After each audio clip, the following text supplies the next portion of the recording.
sure you guys can hear me here. Good. All right. Put myself up on stream here. All right, what are we working on today? We should be. Let me make sure I got everything all organized here. Yep. Friday afternoon. That's what we're doing. And then make sure that we're over here on YouTube. Yeah, we are. Good. Okay. Hey, how's it going, Bobby Tom? What we are doing today, put this microphone over a little bit. We are going to be doing some Linux as we normally do, but we're also going to be prepping a little bit for tomorrow's security course. We have the Linux Systems Administration course stuff already done, so I don't need to do that. But I do need to work on this other one. Let me fix this. Hold on real quick here. Too bright. Too bright. Better. Not great, but it's better. All right. We'll go with that. I got this little game running still. I've been running this game for the last few days, so that's kind of funny. You guys might have saw me start it the other day, just messing around. So let's talk a little bit about the course. We had somebody hop in Discord with a compromised account earlier, so we had to do one of those things where you clean up your whole Discord. That's always fun. But let me show you guys the events that are coming up. There is a study group today. That is in about 2 hours. So if you're trying to get into the security engineering group, if you're trying to focus on that stuff, that's there's some guys that have put that together. They are going to be helping you get ready for that. Tomorrow at noon, which would show in your time if you're on Discord, there's a Bash study group. And that one's gotten pretty big, man. Look, a lot of people want to go and work on Bash. I know I've looked in there. They did it last week. It's just they practice things, they work on stuff, and it's just to get better at doing Bash and scripting, right? For scripting type stuff. We got the Linux sysadmin course tomorrow. We're in Unit 4. Unit 4 is up, already published. You guys can get a hold of it. It's all free. The book is online. It doesn't cost you guys anything, whatever. If you don't know how to get that, let me know, and I'll send it to you guys. Then there's the security engineering course a few hours later, and actually the wife double booked me, so I'm going to run that course, and we're going to do some stuff, and then I got to run and do some food stuff here at the house. We got people come, like we have a lot of people coming over, and I got to like get food organized for them and stuff, and that's going to start while I'm still talking to you guys. So anyways, and the wife knows, but it's just the way things work. So we've got the security engineering course going. That'll get recorded on Sunday morning. I'll record a version of that for you guys. Also, it's really bugging me that won't go away on that stupid camera. And then we got the writer's room on Sunday, and you guys meet a little later because one of our members moved over to another country. So you guys can look into that and see if that's something that interests you. And then we got conferences coming up. The conferences are always free. And last year we had like well over 100 people come throughout the different days and listen to, it's not me talking. I talk for one time slot. And then there's multiple hour-and-a-half time slots with different people in the industry. Some of the people we have coming this year are, I've got somebody who does red teaming in the Space Force. He's going to come and talk to you guys about running missions and that kind of stuff and software and talking about being a security person. Hold on, let me go look on. I got to check the Twitch side. It doesn't look like I'm live on Twitch. Hold on. Twitch sometimes does weird shit. All right, there we go. We're here. And then also we're going to have, so there'll be 2 days of conferences. We might add a Friday and just kick it off on a Friday and hang out because it'll be Friday night and then go into Saturday and Sunday. So if you guys want to get to that, that's months out, but you can at least put down that you're interested in coming. It doesn't cost anything, so there's not really much harm in saying you want to show up for it. So that's that. That's what we're working on there. I'm going to leave that game running because I find it amusing. And we're going to talk a little bit about, I got to set up some of the security course for tomorrow. In fact, I got to set up pretty much all of it. I have it all in my head. I have to just put it down on paper for people. No, this is not Brotato. This is a different game. This is a little idle game. Like, I'm not playing it. Brotato, you have to actively play. This is a totally different game. Hold on 1 second here real quick, guys. Hold on. I need to fix this. It's bugging me. Give me a second. It's bugging me a lot.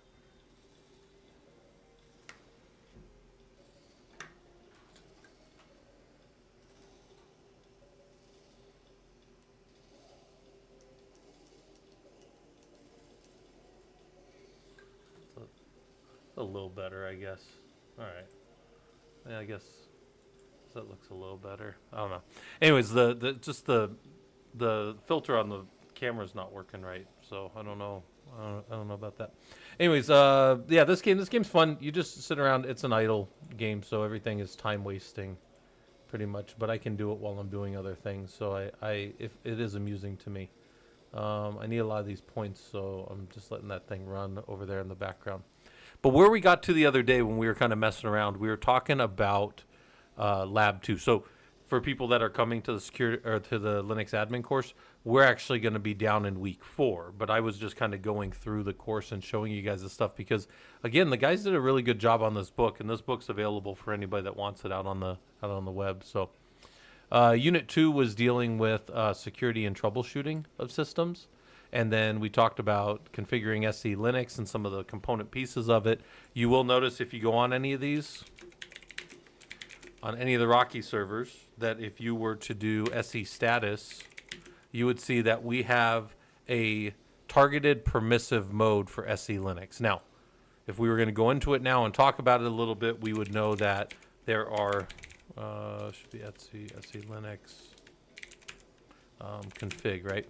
And in here, there's 3 states, enforcing, permissive, and disabled. And then there can be 2 values.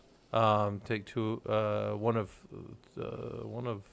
3, 2 values. Anyways, it could be targeted, minimum, or MLS. Now, most of us leave this on targeted, but you could use the minimum policy here if you want. I will tell you professionally, I've never modified this value in a professional setting. It's always just stayed at targeted. But you can play with that if you want. Mostly, you use minimum if you only want to hit certain processes. Like, let's say this is a web server and everything else that happens on the server you don't want to deal with SE Linux. You could just turn it on for just the HTTPD process, and you could do that. And then the labeling would still be everywhere, but labeling would only be enforced if you had an enforcing against those processes that started with like HTTPD or something like that, if that was something you wanted to do. Well, anyways, the fact that my systems are permissive means that we should have, var log over here. We should have a var log. It should be audit. Yeah, there should be a var log audit. And in var log audit, there should be all of these events happening. And I could tail-F to see them. See if there's a whole bunch of them. There might not be a whole bunch of them. But if I jumped back into that Rocky 14 box over here, and let's say, right, just we're leaving that open. So this is watching the audit. And over here I did like DNF-Y install HTTPD or something. So I'm going to install HTTPD on this box. And over here, as it goes to start up HTTPD, well, assuming it starts it, which pretty sure it does by default, but we can go check. We would see those events start flowing in here, even though they're not being stopped, right? They're not being stopped. It's in a permissive mode, but it's going to watch all those things happen. So let's watch. HTTPD is not on, so we're going to start HTTPD, and then we come back over here. Well, we should see. It says it's running. Over here, I don't see anything yet. But maybe I do a curl on 127.0.0.1 and I see a page. I'm still not seeing anything in the audit trail, huh? That's interesting.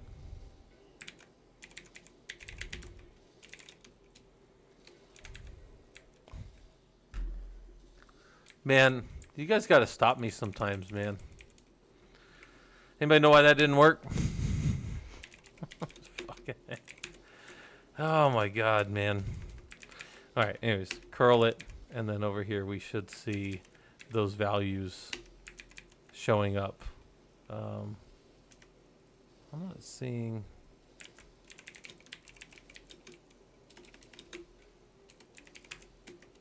There we go. At least we see the 1 for the unit name HPD starting up in systemd, right? And then if we were to, we'll just do a tail-F on it again. And we'll go ahead and maybe restart HTTPD process. And then over here, we should see that something's happening with systemd in this unit HTTPD and what it's touching.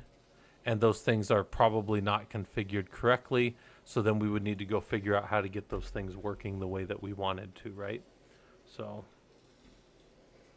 what's this here? Where's my dimmer? There we go. All right, a little better. So anyways, that's those are things that we might see in week 2.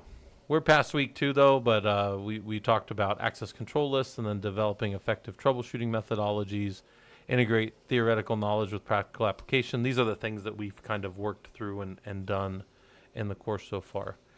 We need to enhance our collaborative problem solving skills. So maybe, you don't have good working with other teams, or you've never done that, or you don't know how the work comes in. Well, we talk about how the work comes in and how you would prioritize it and all that kind of stuff in the course. So over here, participate in peer discussions. Now, I know some of you guys that have been in the course, or some of you guys that are hanging around, probably think, oh, Scott just likes to make us do discussions because it amuses himself. Well, it does amuse me, let's be honest, but that's not the reason I do it. The reason I do it is because when people work through stuff together, they tend to, well, you meet other people and you figure stuff out and you have a little bit of camaraderie there. But then you also have kind of this component of you kind of push each other, and then academically you'll challenge each other too. So there's like a lot of kind of value there, I think, to that. DPR, you said, do I happen to manage any AD? I do not. I haven't managed Active Directory in, I don't know, 10 years probably. I mean, I did a little bit when I was the platform lead at AAA, but no, I didn't.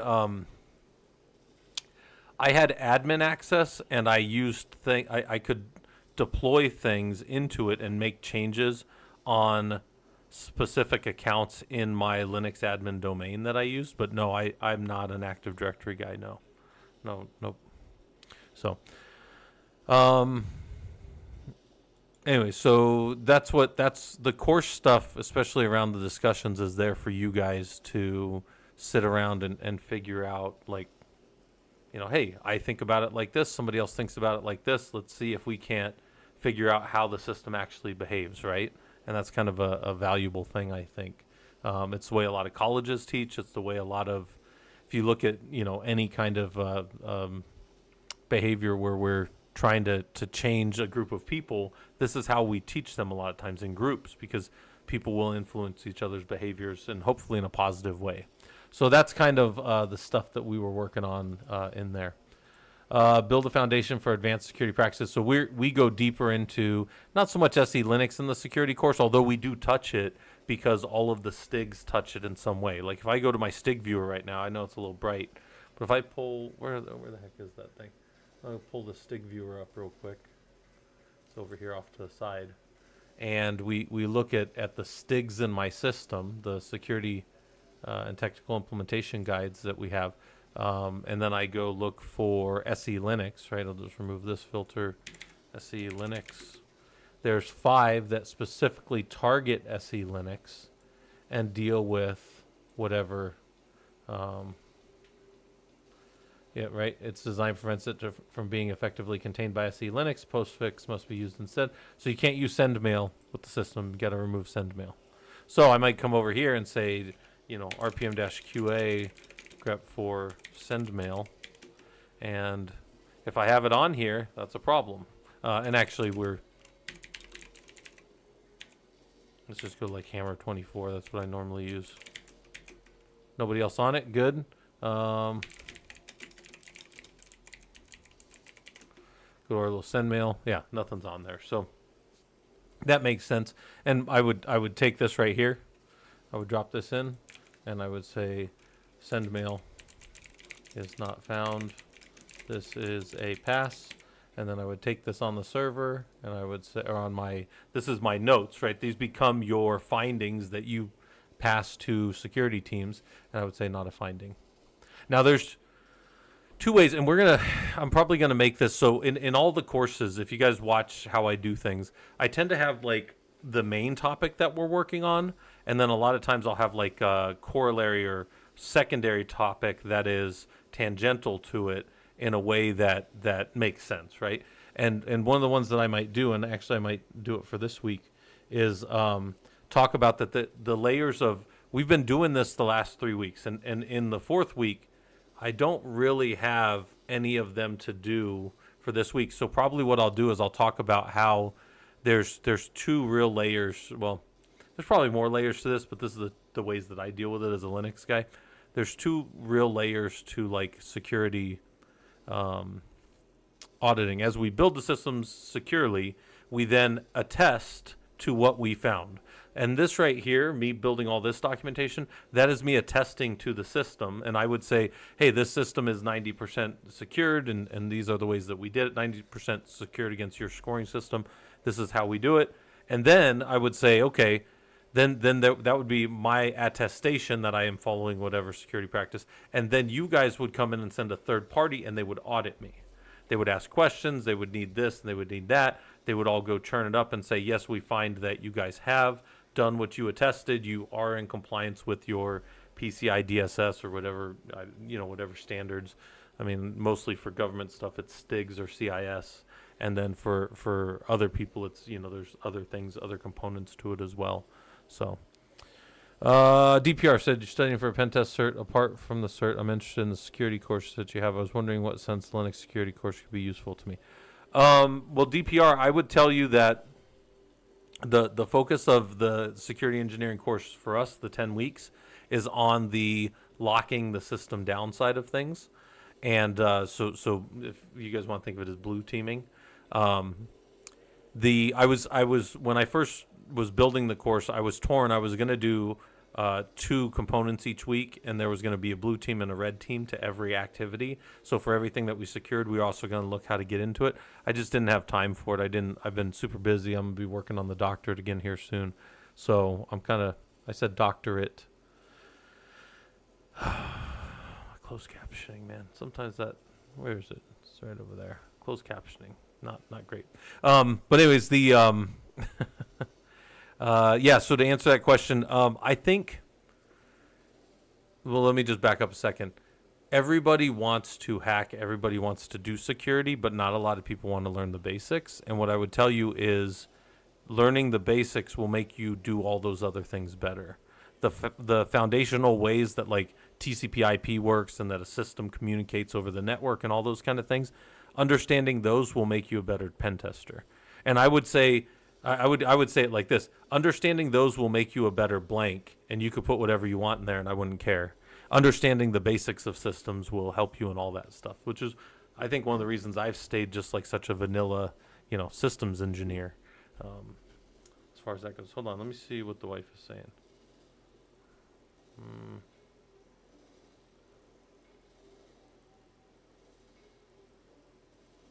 Hold on.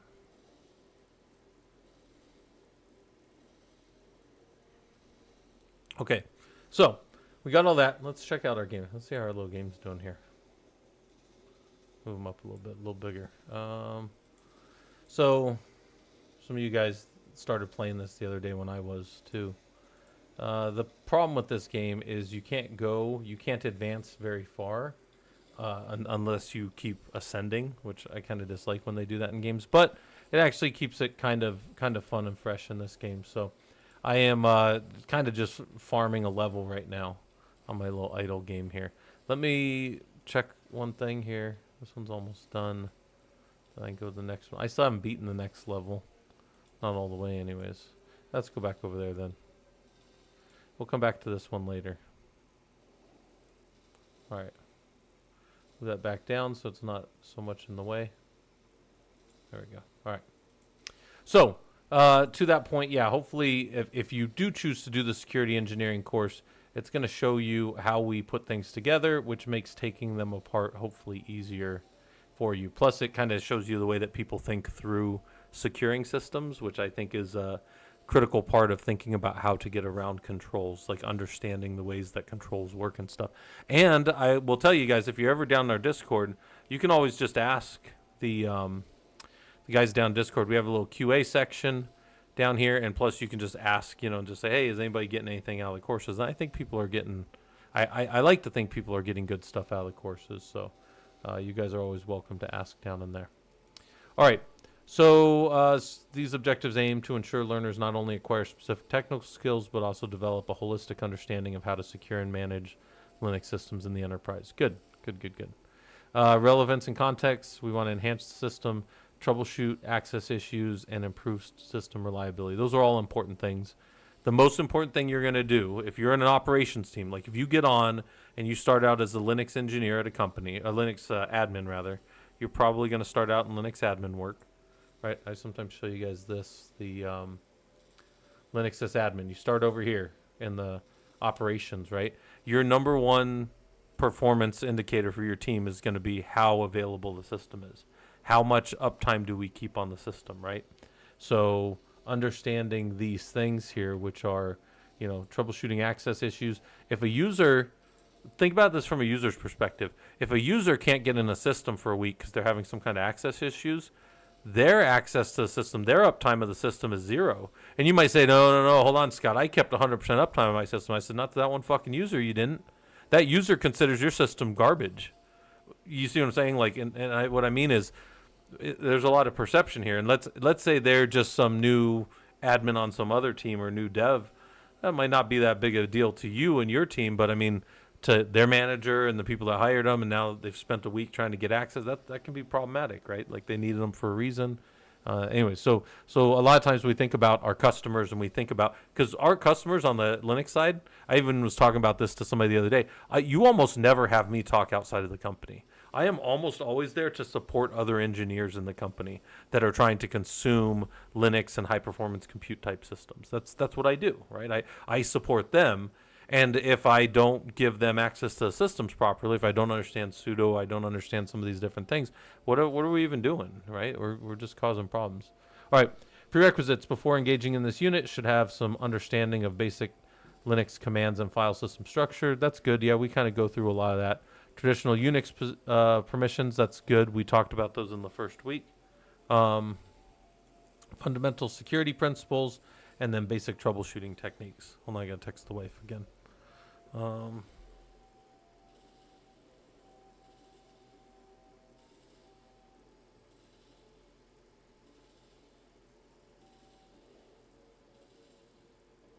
Okay. All right. So that's kind of that. There's a bunch of key terms and definitions that I think are important. And what I always kind of recommend, like if you guys are doing the course, is to write these down, take these, and at least go do something like this, right? I mean, I'm not telling you guys have to write everything down. It's already in the book, right? But you could say, okay, do I know what SE Linux is? Okay, Security Enhanced Linux is a way of additional labeling over the top of our standard access control lists that exist. It causes there to be file system contexts. So when I'm on a system, I do an ls-lz or something like that in root, and I see these additional system context labelings that affect how different processes in the system, even if those system processes are compromised, can interact with objects, right? So if I'm in a system that's enforcing SE Linux principles, and you take over HTTPD on a server, you go and you run your Metasploit or I don't know, whatever pen testing or other stuff somebody wants to do, and they go, ha ha ha, I took over your pod, or I took over this HTTPD. I go, cool, bro, you're just some other asshole on the server. You don't take over root permissions. You don't, even if you manage to take over something that gave you root permissions, the context stops you from leaving what HTTPD is allowed to touch. And you say, yeah, I can take over all the HTTPD stuff. And I'm like, okay, well, I mean, that is another problem that we need to deal with. But hopefully we're dealing with, we layer security. But my point is, it's just another thing that can allow you to control kind of in the chaos engineering, or in the like systems engineering, security engineering things. I always think of it as blast zones. We are minimizing the blast zone or the impact. Oh yeah, you got in, you blew up some protocol. You managed to find that we were using Apache 2.4 with some specific header exploit, and you got in and you even dropped your little payload like log4j or something. Well, that could be stopped by that system process not being able to access anything outside of the system that you're in. So these are the things that you want to know on the system side, how to lock these things down and cause problems. So it causes you to have security context that, what can the system do? What are things allowed to touch? And then you can give permissions to um, applications, as it were, processes really, to go and touch things that they may or may not need, or turn them off if they're not needed. We need to know what mandatory access control and discretionary access control are on a system, right? Discretionary access control is you didn't have to have a user owner of something, but now with mandatory access control, you do have to have like a user and a group owner on your files. So we have a user owner and a group owner defined in the system. And there's a few other rules of mandatory access control. We can dig in on that. If anybody ever, if you're ever like, Scott, I really want to do the security deep dive on that, I would say, okay, hold on. We can do it. We go over here and we search for what's called the Sunflower doc. In my system, it's called the Sunflower doc, right? I'm going to open it up. Whoops. Let's just open file location. Yeah, it's in here. I'm going to open it with Chrome so it's a little easier to see, right? Close that down. Move this over here so it's not in the normal set of things. And move this back over here. And I'm just going to show you guys something because you might say, yes, Scott, I want to dig in. I want to challenge you to dig in a little bit on one of these models, right? So this is the Sunflower CISSP doc. If you guys have never seen this, well, hopefully you've never seen it and you never study for your CISSP. Because if you ever did take a CISSP, this is what you want to study. You want to use this one to get ready. A really awesome tool. It was written by this guy, Martin de Frankenreicher, and it's been revised. And the version I have is a little dated, 2019. I think there's a newer version out there. But if you guys have never seen this, this is a great tool for... Look at this. This is domain 1 of the CISSP. All the things you need to know. But what we want to find is the Bell pool model. So these are, in security engineering contexts, this is the mandatory access control model.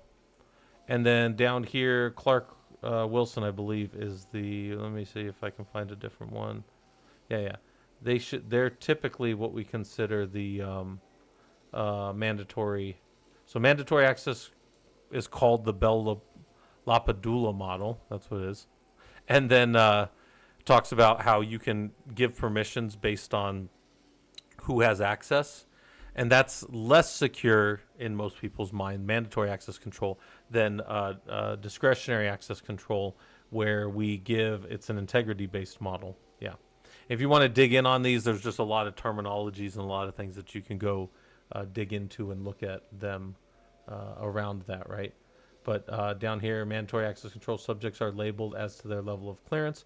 Objects are labeled as to their level of classification or sensitivity. But in mandatory access control, there doesn't have to be an owner for a file. It's labeled according to its classification or sensitivity. So if you're in that, or if you're above and grant to somebody, they can see things that...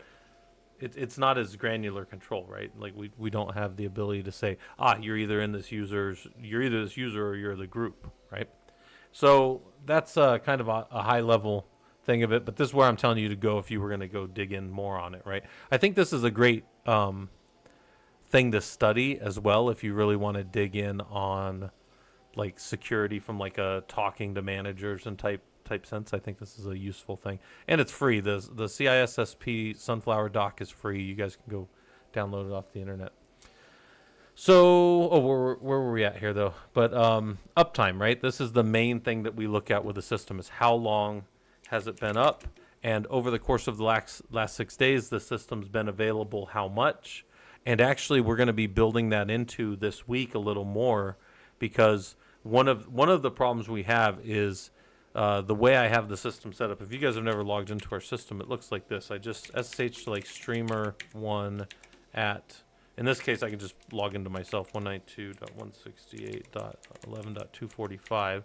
This is where it links to internally, right? And when I go to do that, I don't remember the password, so let me move this over here. And let me pull up the password, which I know I have right here. So my password to streamer1 is this. I go drop it in. And now I have 10 seconds to pick before I get kicked out. Either the Rocky 1 through 19 nodes.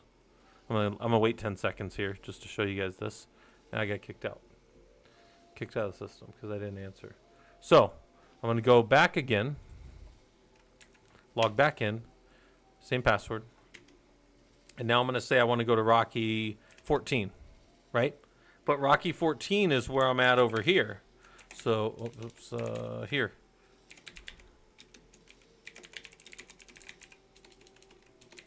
I could type.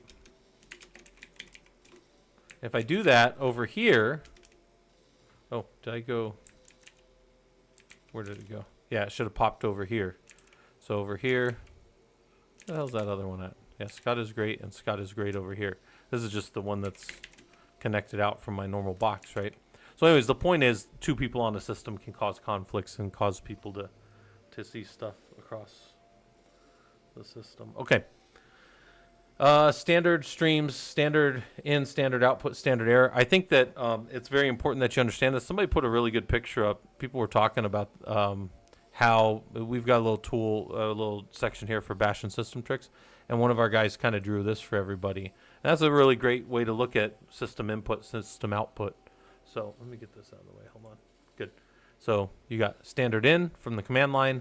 The command gives you standard out and standard error. Standard out is always 1, standard error is always 2. So if you want to redirect standard out, you use greater than sign, throw it to a file. If you want to throw standard error somewhere else, that's 2 and a greater than sign. And if you want to put standard error into standard out and redirect everything, you do the 2 greater than ampersand 1. And then you do your redirect to standard out. And this would put everything up into the same spot. So I think that was a good little drawing that somebody put up there. And that looks like that was definitely done in Excalidraw as well. So that's one of the things that you guys should, that's one of the powerful things about our little group is people are always doing stuff like that to help explain stuff to other people. So, all right. So standard streams and understand how that goes. High availability. Like what's high availability? I think people spent the most time on this one because I think high availability is one of those topics that, everybody wants to be better at. All the companies want you to understand it. I see high availability all the time in like Linux postings. I'm always looking at Linux stuff for my college students and Linux admin type stuff for the group. I'm always looking at that and security engineering type stuff, but in the Linux space. And high availability is always one of the things that people ask for. So understanding how to load balance to a server, which is what a reverse proxy is. Understanding how we can keep a system highly available and how we can keep a system from failing. You can't stop hardware components from failing. You just can't do it. But you can have virtual IPs and you can have these other things that are kind of there. So, Kempus, you wanted the... Yeah, hold on. I got to go find it on the web. I just had that one local. But on the web, it's sunflower... doc C SSP. I'll go find one. Hold on. Typically, it looks like there's a GitHub with it. I thought it was there. Sometimes people are trying to sell it to you guys, but it's free. Let's see if this person's got it here. Yeah. So this is it right here. So here's the link if you guys need it. Here's the link if you need it over here. Hold on, I'll give you guys the Discord. On the YouTube side, I never made the command because it just works, or I have it in the what the fuck is that called? The description. Sorry, the description. Yeah, there you go. That should be the whole. Yeah, I think you can just download that. But that's the PDF. Again, it says right here that you're allowed to copy, distribute, publish, and alter this document under the conditions that you give credit to the original author. And there's the name of the original author. So whenever I mention him on stream, I've never met the guy, Martin de Frankenreicher, but that's his doc, right? That's his original doc. That has helped a lot of people over the years study for their CISSP. So it's a really good, I love, when I was studying for mine, I kept that up on one screen. I just had that up on one screen. So I'd be doing work or whatever. My boss would be like, what's that? And I'm like, that's all my security stuff. Like that's all, I think it's like 37 pages of stuff you need to know. Because the CISSP is 5 miles wide, but only 2 inches deep, right? So, yeah, the CISSP is just a wide, you just need to know a whole bunch of stuff. And then troubleshooting methodologies, right? Or service level objectives. We dig into that a little bit in general throughout the whole course, but there's service level indicators, service level objectives, and then service level agreements of what you're going to provide for people. So your service level objectives kind of kick the whole thing off. I want this system to be up 99.5% of the time. My service level indicators of the system being up are going to be ping, SSH, and maybe a curl coming back to me. That's going to tell me that the service is up. So those are service level indicators of our service level objectives. And then when I know that I can keep the system up 99.5% of the time, then I can have service level agreements with my customers, which for me, almost always internal people to the company. And then I will be able to say, yeah, we'll get to your ticket within 15 minutes, and we'll always be trying to respond to your production systems being down in under 30 minutes, which typically means that we have to have some kind of on-call and that kind of stuff, which that happens in almost all engineering teams anyways. Engineering and admin teams, there's something has to be there for that. All right, so anyways, so I'm here. Let's leave that. What's going on here? All right. Hang out in the Hammer server for a little bit. Well, Hammer is on the security side of things, and then there's the other one. Troubleshooting methodologies. There's a lot of ways to troubleshoot. I kind of went over them the other day, but they are also up in our Discord. There's some really good methodologies. There's one called Kepner-Trego. Yeah, it's spelled almost right. It's Kepner, Trego. Yeah, I think it's, like it's more like that. And that's a methodology that you can find and read about online and decide if that's something that you want your organization to do as a standard practice and how you troubleshoot. And I really like them because they actually are good for incident management around like how a bridge call is run and how you do, calling people out and how you keep notes and what all steps that you do. It's a pretty good little system. So I teach you guys more the in the trenches stuff, like troubleshooting the 6 or the 7 step model, where we identify a problem, list out all the possible solutions, pick the most likely solution based on the information that we have, plan a fix, implement a fix, verify full functionality, and then document the findings and be done, or go and loop back through until we find the right fix, right? And there's a whole bunch of those. We got those up in the Discord if you guys want them. So here's the worksheet for this one. Actually, I do need to get back over in Rocky 14. And because that's the dev nodes, right? Those are the systems we're in. All right. So I'm here. And they've give some, so again, I didn't put the book together. I put a lot of the original lessons together. Actually, I put all the original lessons together, and then the guys turned them into this awesome book for you. If you guys don't have the book, it's in our Discord, but it's also just, you go download it right off the web. Looks like this. Although this will be a link to that exact page, it doesn't matter. You can change the color here if you want it in dark mode, or if you want it, light mode, rust. Coal. I think I've been keeping in coal. Maybe you guys like navy. I don't know. And I don't know what that is. I don't know what all the words mean, but coal has been dark enough for me for the most part. So there we go. If you are on the worksheet page, the first thing you run into is the recording from when we recorded this back in September. So this is the information about what I wanted to look at and what I wanted to show you. All right. Then there's always 2 discussion post questions. We're getting far enough along where, the course has been running. We're in week 4 coming up starting tomorrow. You could still start, but you would have a lot of stuff to catch up on. You're looking down the barrel of about 8 to 10 hours a week of study and working on this stuff to actually get something out of the course, I think. So you'd be about 40 hours behind if you wanted to think of it like that. And I never tell people not to start it. I just tell you, if are you going to be able to catch up in time to get the actual stuff done? A few people have done it over the time that we've been running this, but not many. For the most part, it's been a challenge for many people. Hold on, let's go. All right, we got them all. And we got a vitality point. All right. So anyway, so for week 2, I just asked this. This first one was actually just kind of a softball pitch. Wasn't even technical.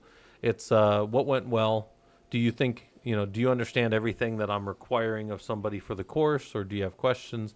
Do you need to allocate more time to the course? Because some people try to do it on just like Friday afternoon or something, and it's a lot of stuff. It's like a whole lot in the course.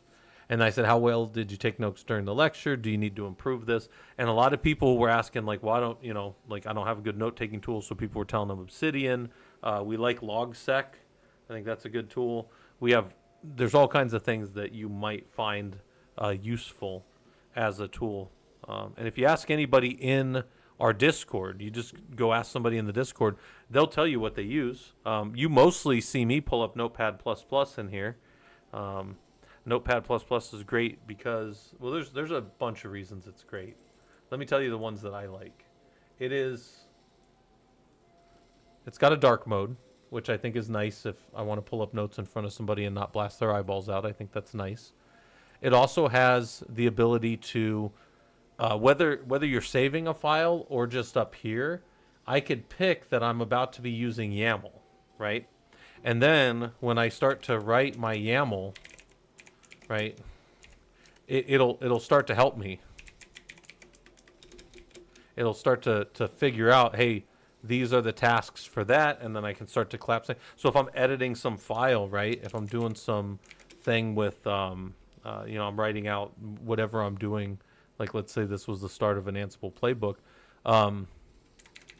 I could just, it'll help me out. If I just start doing stuff that doesn't make sense, it'll start to typically give, I don't see any squiggly lines right now, but a lot of times it'll try to help you out, right? Because everything in YAML is all key value pairs, right? Or lists, right? So it's one of those two things. So it can start to help me out that these things make sense. And then if I'm just like doing stuff like this, it'll maybe be like, well, that doesn't really make sense. But it's not completely a linter though for some of you guys that do stuff with that. But it'll help you at least get started.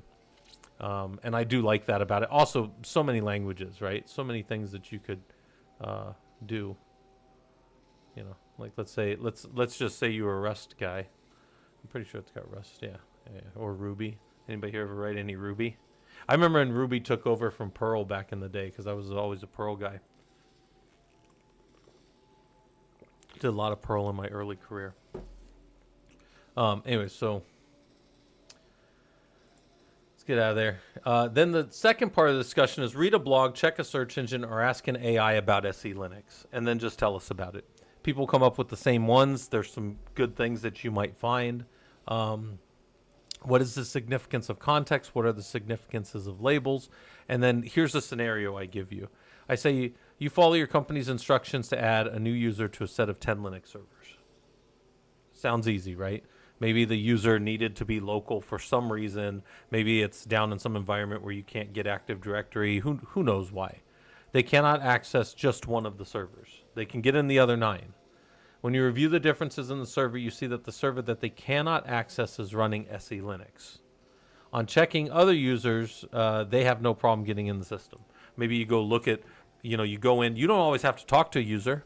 You can always come here. I think I have like Scott too. You can always just, if you're root, you can become any user, right? So I see that the user logged in. Okay, his account isn't locked or isn't stopped from from just becoming the user. And then I can go start to figure things out. But I find out that other users don't have problems, but his does for some reason. You find nothing in the documentation. That's typical. This is very typical about this different system or how the users are accessing it. And I just asked in a general sense, what do you do? Where do you check? All right. If we go look at what some of the other guys have said before, right, we can actually go look at the Unit 2 discussion post 2. Oh, that's the security one. Sorry. Unit 1 admin. Unit 2. Wait, did it fall off because nobody's written it in so long? That happens. So we'll go look at admin. Unit 2 discussion post 2. We have a lot of people falling out. And by the way, for anybody that's doing the course, you have to do the discussions or it doesn't, like nothing else matters at the end if you don't do the discussions, just so you know. What's here? Yeah, so it says about SE Linux, and then where significance is labeled. All right, here's the scenario, and somebody said they would go figure out what's different with the systems. Are they using SE Linux? So they'd go look for that. They'd go check to see if there were any changes, right, and check the data of the config. I'd definitely change when that config, or see when that config file was changed, and then I would go look at the labels on the system, right? I would do something like this. Just see, is the system labeled or not? Because if it's labeled, that means SE Linux is running in some context on it, right? So anyways, my point is there's answers there. I would tell you guys, maybe don't start with the answers. Go find your own answers. That'll make it easier for you, or that'll make you learn more. Rather, it won't maybe necessarily be easier for you. And then they've got the link to the discussion post. Those links might not always be there. They might just take you directly into the Discord and the projects, but that's where the discussions are each week. And then I was saying in all of the courses, start thinking about your project ideas. Like, what are you going to do? I've had people message me and tell me, hey, I'm working on the course, and can I do this and this for system stability? And I'm like, yeah, that sounds like a good project. Or if it kind of sounds a little small, a little lean, I say, well, maybe you want to think about this and this and this, and then people go off and find things that are useful to them or good or whatever. All right. More of the definitions. Those are some of the same definitions. And then I always have a digging deeper section for you guys. And the digging deeper section is not something you necessarily have to do for the course. You do it for you. So when you get through all the admin and troubleshooting stuff, and I say, how does troubleshooting differ between systems administration and systems engineering? There's at least one very specific and significant difference, and I give it in the PowerPoint when we talk about it. And I say to clarify, how might you troubleshoot differently if you know a system was previously running correctly versus if you're building a new system, right? If I build a new system, I can't assume anything ever worked on it. It's brand new. I got to troubleshoot everything as though this is the first time the system ever came up because I'm the one building it. But if I'm doing admin work and that server was just working 45 minutes ago before that alarm turned off, and now I'm trying to troubleshoot it, that's a totally different type of troubleshooting for me. I want to know what changed. Did the system fill up? I always look at the big four, right? Processing, memory, disk, network. How are the big four behaving on that system? Are any of them unavailable and causing utilization, saturation, or errors to occur on the system, right? High utilization, saturation where things are queuing and waiting, or errors at the end because wait times are getting too long, right? These are the kind of things that we do, right? These are the things that we talk about. And I say investigate a troubleshooting methodology by either Google or AI search. Does the methodology fit for you with an IT sense? Why or why not? Right? There's troubleshooting methods that are very specific to certain industries. There are troubleshooting methods that emphasize safety over system stability. There are all kinds of things, right? So there's reflection questions. What questions do you have about this week, and how are you going to use... This is a big, important reflection question for you guys in general. And by the way, the answer to this... Hold on a second here. The answer to this initially can be... I'm going to turn this light off. This light's bugging me. The initial answer to this could be, I don't know how I'm going to use it. I'm literally doing this for the first time, and I would accept that. Pretty early on, I would accept that. But later on, I'd be like, well, I mean, I think you know a little bit about this and you can talk to it. But initially, right, let's say you're not in the industry. How are you going to use what you've learned in your current role? Well, I'll be better at troubleshooting. I know enough about troubleshooting that I can put it on my resume now. By the way, we did this exercise a few weeks ago, and this is not... We can go do it right now if we want to. We go to Dice, Monster, Jobbing.com. It does not matter. If I put in Linux admin, Linux engineer... There are a few things that are going to pop up on literally every single one of them. One word that will always be there is troubleshooting. They want you to be able to troubleshoot. They want to hire somebody who's a rock star, but rock star in our sense means somebody that can quickly find the right answer, quickly work through whatever the problem is and get to the right answer, right? So how are you going to use what you've learned in your current role? Well, I'm not in the industry yet, so I'm going to put it on my resume. And then when somebody asks me about troubleshooting, I'm going to be able to tell you about how I troubleshot through Scott's Broken Labs. It's actually really funny. And I'm going to tell you how I know a methodology for troubleshooting so that even if I don't know the system well, I can always work towards finding the right answer by asking the right questions of the system and determining the right things about how the system was working and is not working now, or I know how to walk through a set of steps to get to the right answer eventually. I think that, like, because I've given a lot of interviews in my time, I would be happy with an answer like that. Like somebody is comfortable enough handling their troubleshooting techniques, right?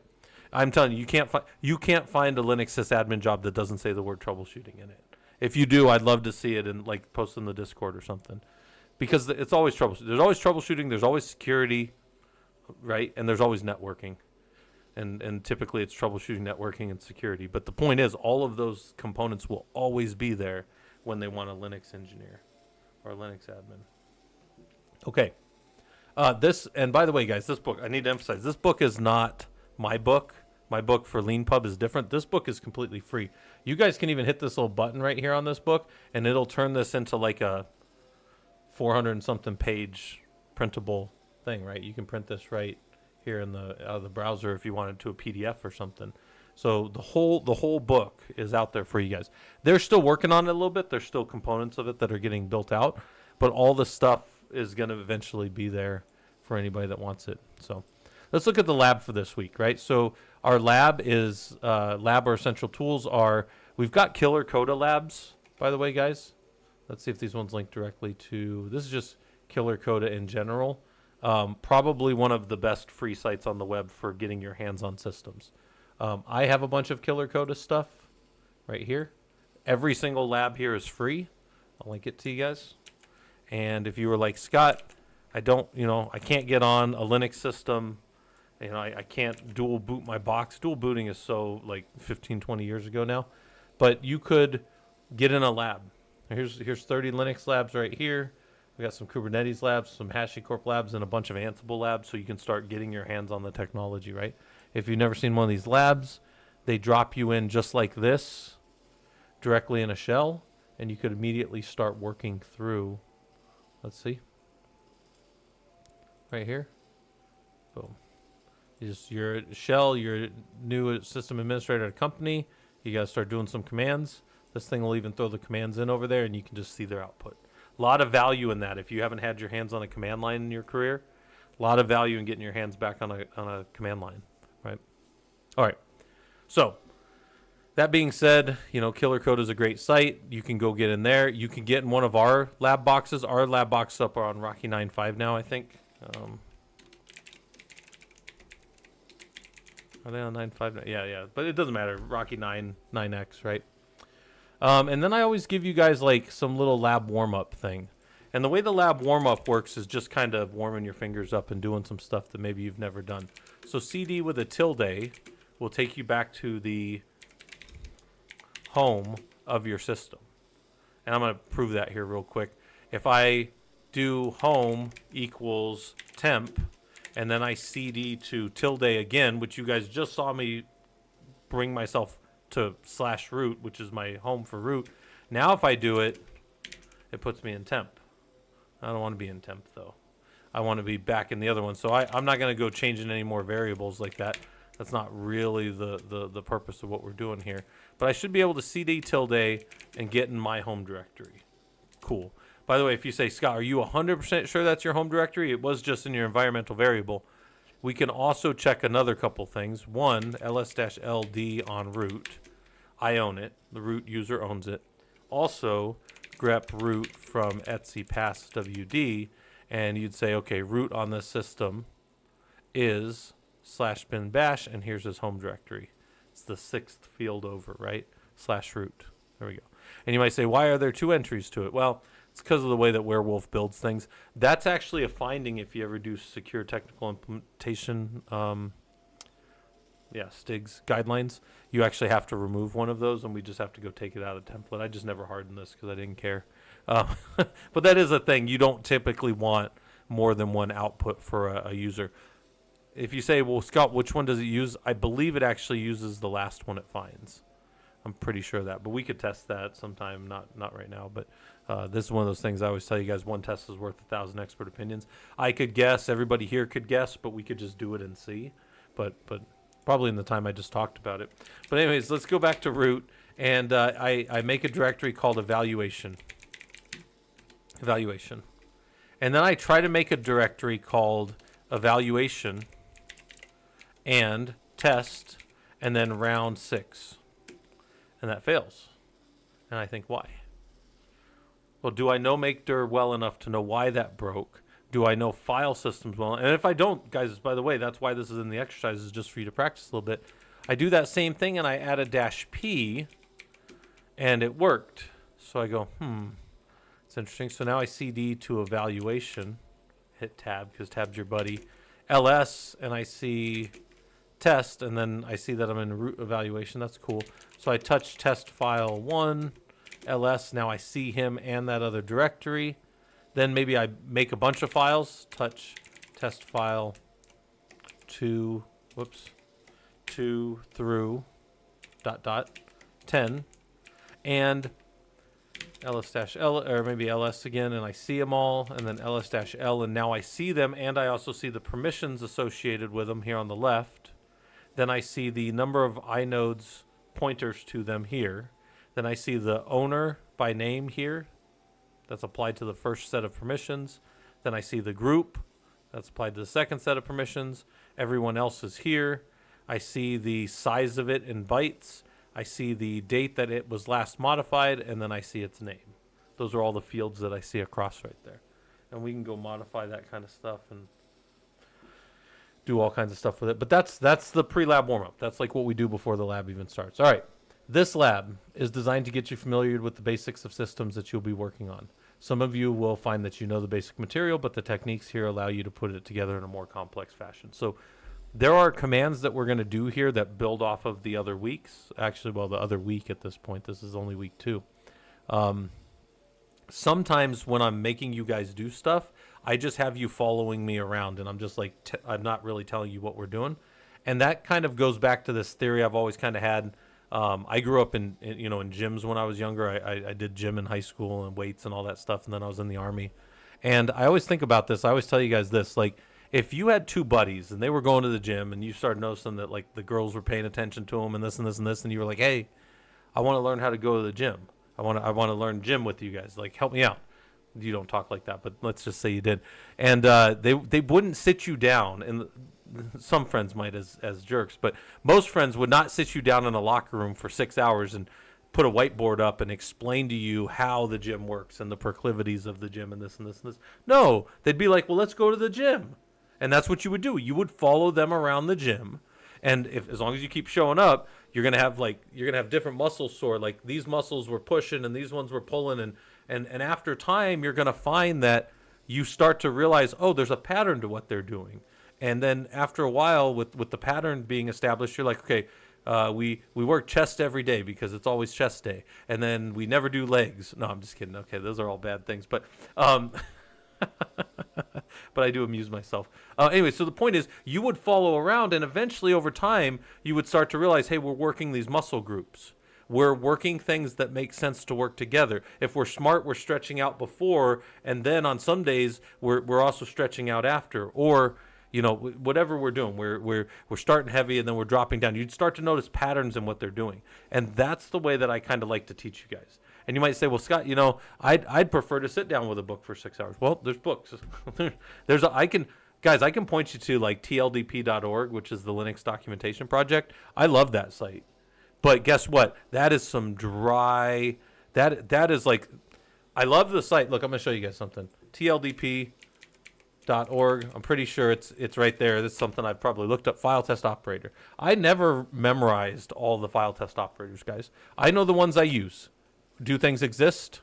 Are they a non-zero size for a file? Are they a directory? I never really think I've ever used, is it a block device in my life, so I never memorized that one. But where I'm going is this right here would be like somebody waking up and choosing to eat cereal dry. Like this is just, maybe you can memorize all these, but I would just reference these, right? So anyways, where I'm going with this is you can choose to do things that way if you wanted to, but I don't think you have to. Real quick. Yeah, -p is the pretty piece. I like that. So yeah, so what was the dash P? That's the parent directory, right? And you got to think like as you're kind of like closing your eyes and kind of like sculpting this around in your head. We made out of slash root an evaluations directory. So we kind of hung it off a tree, right? There's kind of this tree structure, and then we went to do round 6, but round 6 didn't have anywhere to hang. It's kind of like I went to, oh yeah, come on in, wifey. The wife's got foods for me.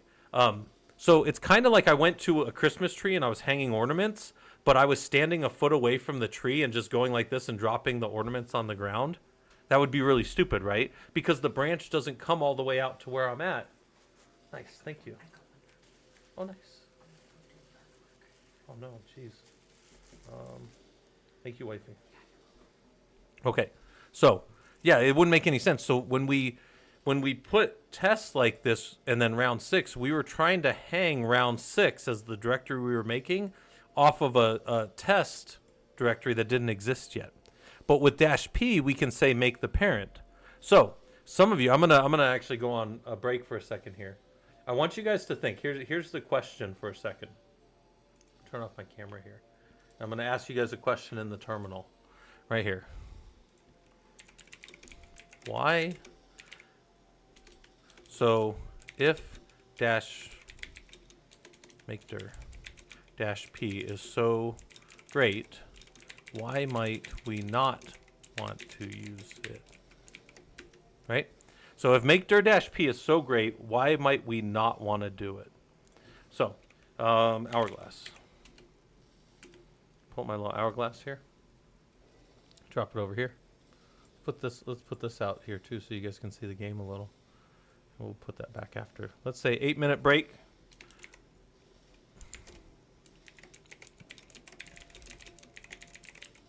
All right, think about your question down there. Yeah, the wife just brought me food. Yeah, Miss Sapphire, I can talk about inodes in a second. Give me a second here. Inodes we talk about with hard links, but I'll show them to you here in a second if that's okay. All right.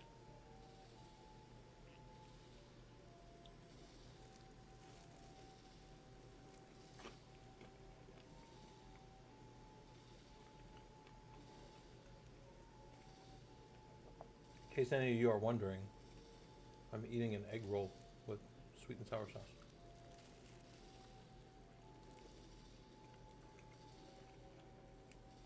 If you really want to know, I'm eating 2 of them.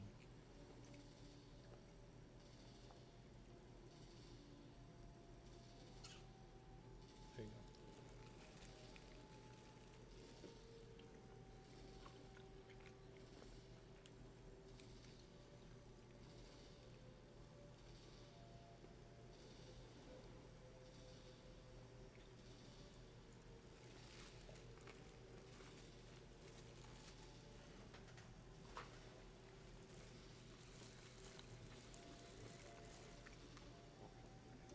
Also, I just realized I'm not scrolled all the way down.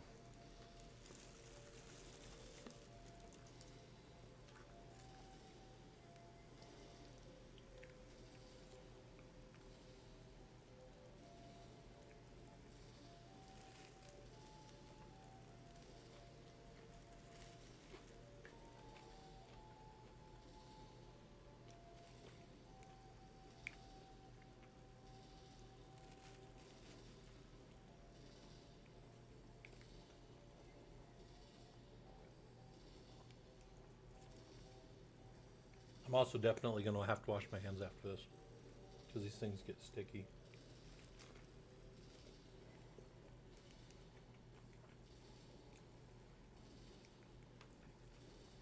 The little sweet and sour packets I use, they always have like sticky stuff on them.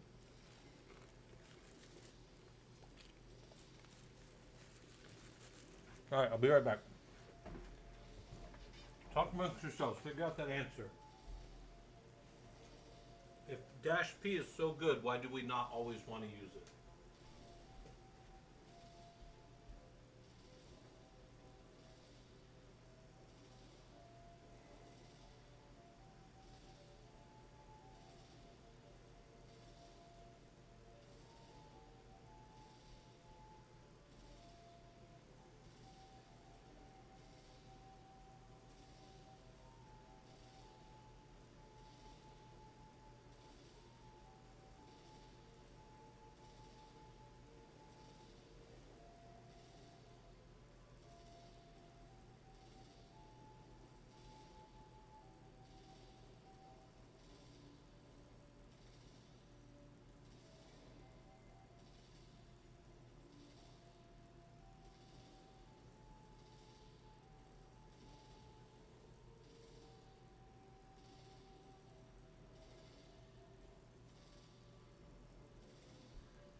still got a little bit of time.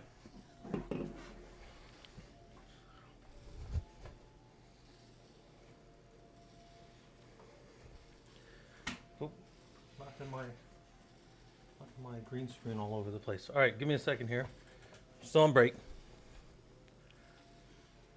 Turn the camera back on. See how everything looks.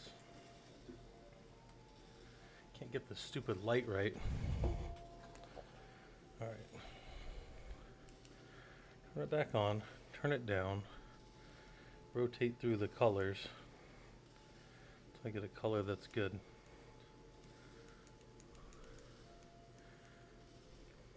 Maybe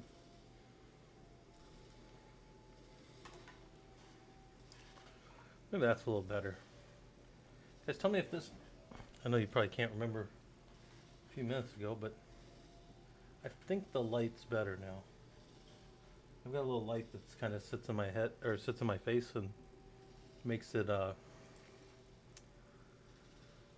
yeah, I don't know, it's a little better. Camera's a little better.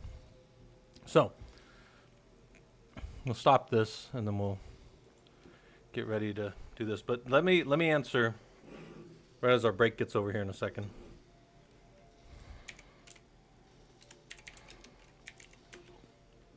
If Make-Dir-P is so great, why might we not want to use it? And then I'll talk permissions a little bit, and I'll talk inodes real quick. Actually, I agree 100% with Duranco. I think let's call you Duranco. Not Duran. Anyways, we won't worry about what closed captioning calls people, but I think that that's one of the best ways to put it is Make-Dir is really a great command to use when something is scripted or when something is automated. I love using Make-Dir if I know that I'm in control of what's happening.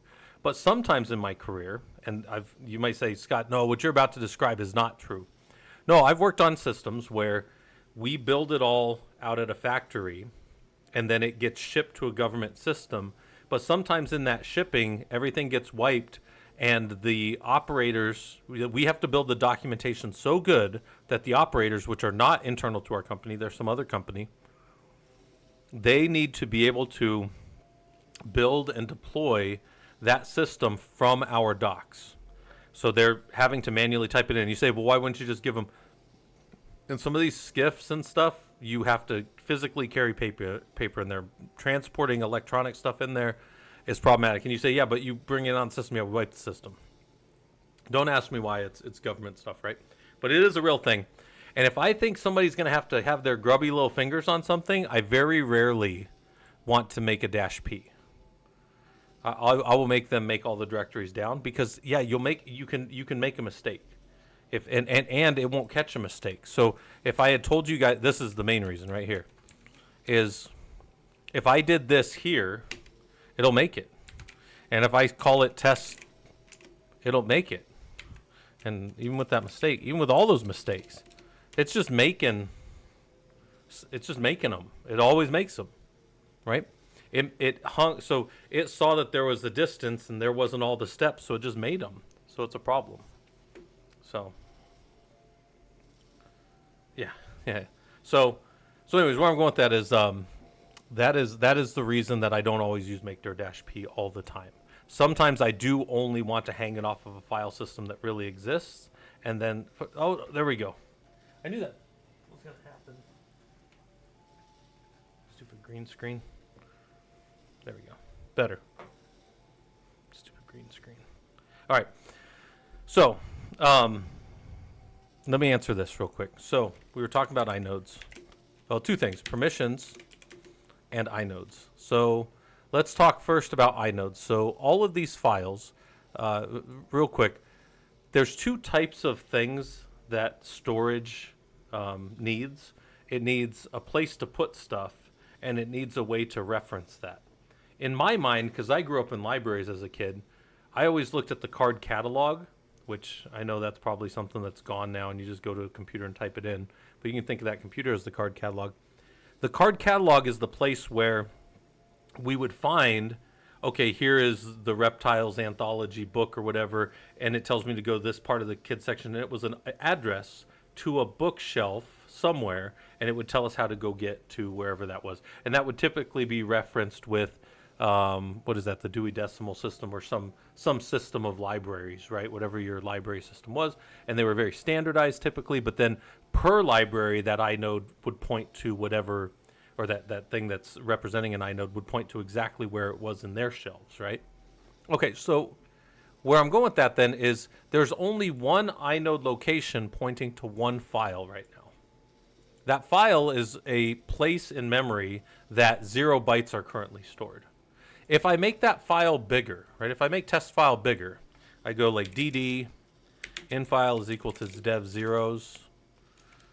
Right? I just put a bunch of zeros in there, and out file is equal to test file 1, right? And block size is equal to 1024K, so 1 meg block sizes, and count is equal to 1,000, so we make it a 1 gig file. If we do that real quick, and then we go look, that file is now 1 gigabyte. It's 1 gigabyte. We can ls-lh if that makes it better. It's 1,000 megs is technically what it is. And it's still only got one place to go find it, though. So one card would still point to a book, even if the book was this wide or if the book was this wide, right? It doesn't matter what the book is, we can find it. But if I want to make more pointers to that, that's what hard links are. So if I link test file, let's say test file hard link, and that's what I'm going to call it, and I link that to test file 1, right? Now when I do that, I did it backwards. Yeah, test file 1 to test file hard link. I always do that backwards the first time. It's from here to there. Test file hard link 1. We'll make it a 1 because then we can do more later. Now when we do a ls-l in the system, we've got test file 1 with 2 inode pointers. Oh, and test file hard link is also 2 inode pointers, but they're pointing to the same exact file. And I'll go ahead and make another one to hard link 2 now. And then I do an ls-l. And now there's 3 file locations, or 3 inode pointers, 3 cards in the card catalog, if you will, to go point at that. Now, when you delete a file out of the Linux operating system, all you ever do is take its card catalog and rip it up. You don't actually go delete it off of the disk. The deletion of the disk only happens when that gets overwritten later, if it happens to get overwritten, which is why it's so important to like do disk destroys and the disk wipers. If you've ever seen disk wipers, which really just write patterns and stuff to things. So you could exactly think of it like it's memory addressable, Miss Sapphire, to a location. So it's our memory mapping to where it is in the system. Yes, that's exactly what it is. So the question now would be this. Watch, this is the important question. What if I rm-rf test file 1? I'm gonna nuke test file 1. Do I delete the data? I just told you all I do is pull up and tear away the card. What do I see right here? Do I see 2 test files dash hard link with just a 2 on each because they're both pointing? Yes. So if you ever want to delete a file out of your operating system in Linux, now you're not deleting it off of disk, but you don't want your file system to know about it anymore inside of Linux, what you do is you reduce the number of hard links to 0. That's what remove does. RM removes the hard link. You could also unlink them. That would also work as well. So yeah, that's what those are. And this file will be said to be gone from the file system, unrecoverable by me by normal means, if I reduce one of these to 0. So if I go and take test file 2. Oh, before I do that real quick, let's do a df-h on dot, which is here. We're on a tempfs file system. We've got 5.1 gigs of space, which are those bookshelves. And we have exactly, look at this, we have exactly 89,737 used inodes. I'm going to delete exactly one of them right here. rm-rf test file 2. we deleted one inode out of the system. We got that capacity back. You can run out of inodes in a system. It's very rare on a Linux, like a desktop or a normal server. I've only seen it twice in my career, 22 years of doing this. The only times I've ever seen the inodes fill up were on a file system called GPFS. And we were doing huge high-performance compute runs. And huge was not necessarily the size of the files, although it was, but they were also doing massive amounts of really small JPEG. They were doing cancer research. So they had these tiny little JPEG files that were like almost no size, and they used up all the inodes in our GPFS. So they did it twice. First time crashed the system. Well, crashed that part of it. Second time, we had good stuff in place to catch it. We had high watermarks and some of the monitoring.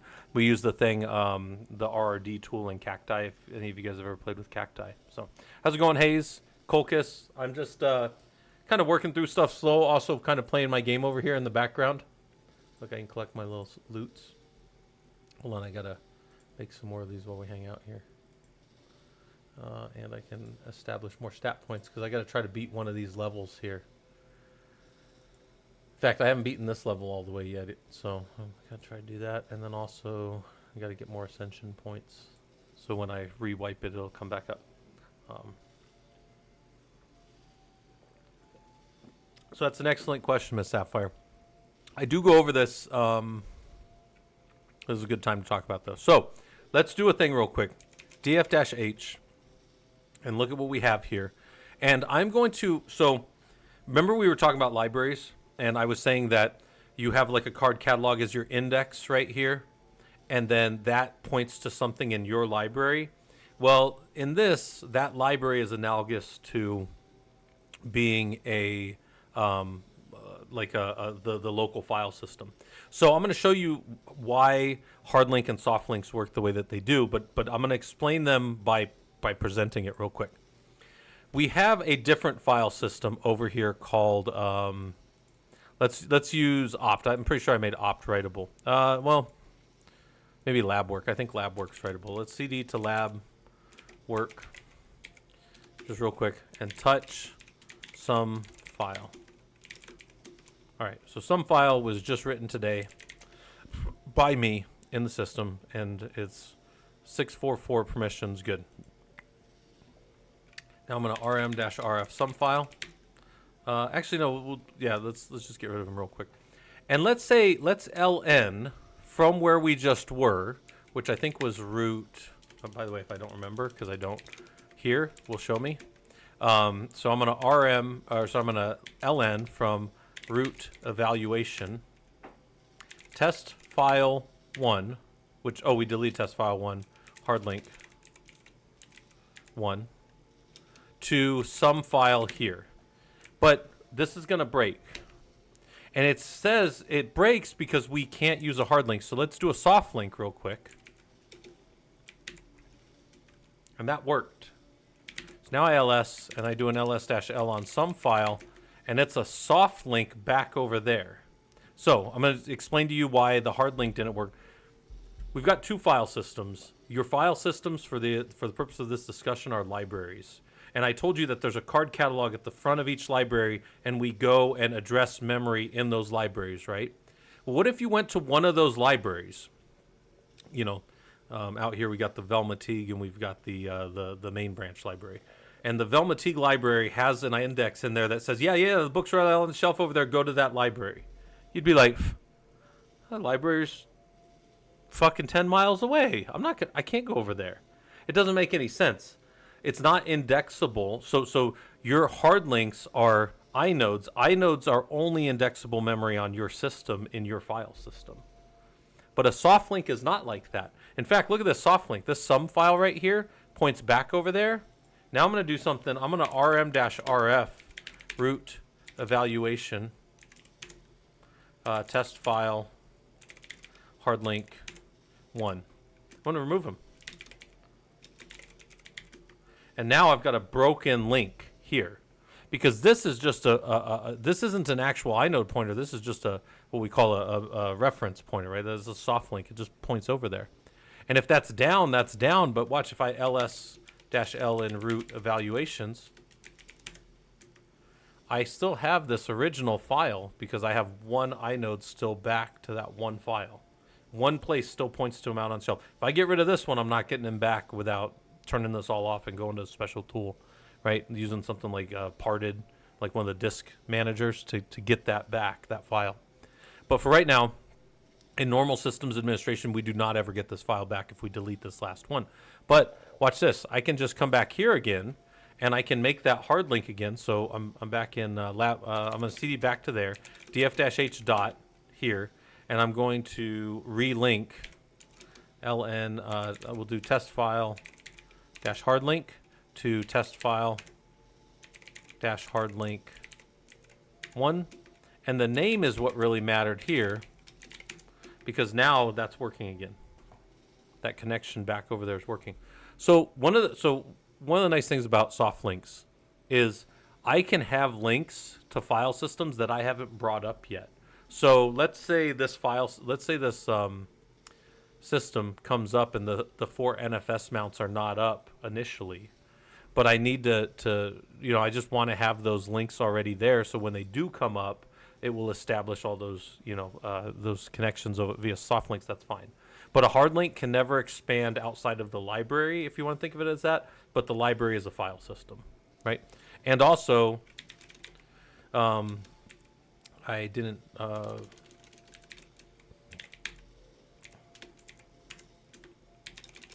didn't really show this, but when we put that other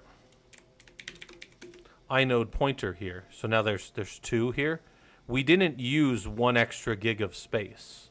So that 5.1 gigs is still the same 5.1 gigs of use space, even if I make more hard links. Let's go make another hard link to hard link 3 and hard link 4. We're not wasting the actual space out there on the system as we keep making these hard links here. So, all right. So there's a lot of stuff that you can then do with it, but that's the base theory behind, like, that's how hard links versus soft links work, if that kind of makes sense. All right. I think the other thing you wanted to see was permissions. So if we look through these permissions real quick on the system, right, let's move this back over. I just had that up for on the break. Move that over a little bit. Make our guy a little stronger too. Okay. So the other thing that we were talking about, or you wanted to know, was how these permissions work. When we do an ls-l, we get a long listing of things about the file. And over here on the left, we get this first little field, this first dash, is either typically a dash, or it's a D, or sometimes it's an L. Come back over here. We'll see that it's an L when it's a link, like that little soft link thing. But by and large, it's going to be one of those things. There's some probably other things, and you can look them up if you want. But Ds are always going to be directories. Dashes are always going to be files. Ls are always going to be linked to other files. Okay? And that's soft links, by the way, to other files. So that's what the first character means. The next characters start to form what we call octal permission sets. And I think we go over octal not in this lab apparently, in one of the labs. Let's see if there's a good search. No results for octal, huh? Let's see if in this lab they have all the permissions. Yeah, if you ever need to see permissions, this is how permissions work right here. So I'll link that to you guys that need the permission stuff. But this is, did I do like the whole search function? Oh, whatever. So they're octal, meaning that with 0, so with 0, 0, 0, that's three positions for either a 0 or 1. And since we're using a base 2 numbering system, it's 2 to the power 0, 2 to the power 1, 2 to the power 2. So it's a 1's column, essentially, a 2's column, and a 4's column. If they're all off, it's 0. If they're all on, it's 7, right? So, right here, if these are, so this first set of permissions of octal can be 0, 0, 0 through 1, 1, 1. And if they're 0, there'll be a dash. And if they're 1, they'll be either R, W, or X, but they're really just zeros and ones behind the scenes. This is just being shown to you. So this right here would be a 4 plus a 2. So this would be said to be a 6 permission right here. Now right here, this is the group owner of the file, which is here. So this is the user owner, as denoted right here. And here's the group owner, as denoted right here. And then he has a 4 with 0, 0, so he has got a 4 permission. And then everybody else in the world, that's what this last permission is. It doesn't need to be defined because it's everybody else. Its definition is not one of these two, is 4, 0, 0 as well. So 4 with nothing else, so it's 4. So our permission set is said to be 6, 4, 4 for this. Meaning, read write for root as the owner, the file owner, the user owner as it were. Then read nothing, nothing for the group of root. And then read nothing, no write, no execute for everybody else. So let's see if what I'm telling you is the truth. So let's use test file. So ls-l test file 10, right? He's test file 10. And I just said he's 644. So I'm going to chmod him to 777, which is the thing we never do. We literally never do this as a sysadmin. This is bad. This is like, if you want to do this, put your hand up like this and slap it. Don't ever do this, right? So here's your chmod. And if the things I said were true about 421 being 7, 421 being 7, and 421 being 7, and I do a chmod 777, then I just set 7, 7, 7 for all of this. Yeah, now I can try to execute that. Linux will always try to execute something if it can. It doesn't have anything in it. If I vi test file real quick, and I say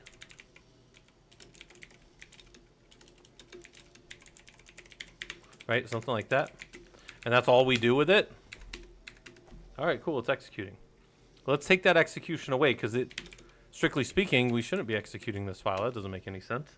So let's change them. Let's take away execution from everybody.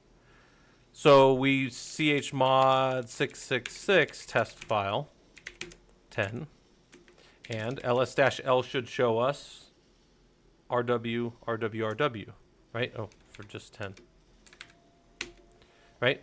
So RW, but I don't want, hold on, I don't want everybody else in the world being able to write my file. That doesn't make any sense. Also, I don't trust members of my group all the way either. So I'm going to make it what it probably should be, which is 644. And that's exactly what we started with. But maybe I want to make it so me and members of my group can read it, but not everybody else. That's 640. Because we're going to strip all permissions from anybody else. So now nobody else can read my file, right?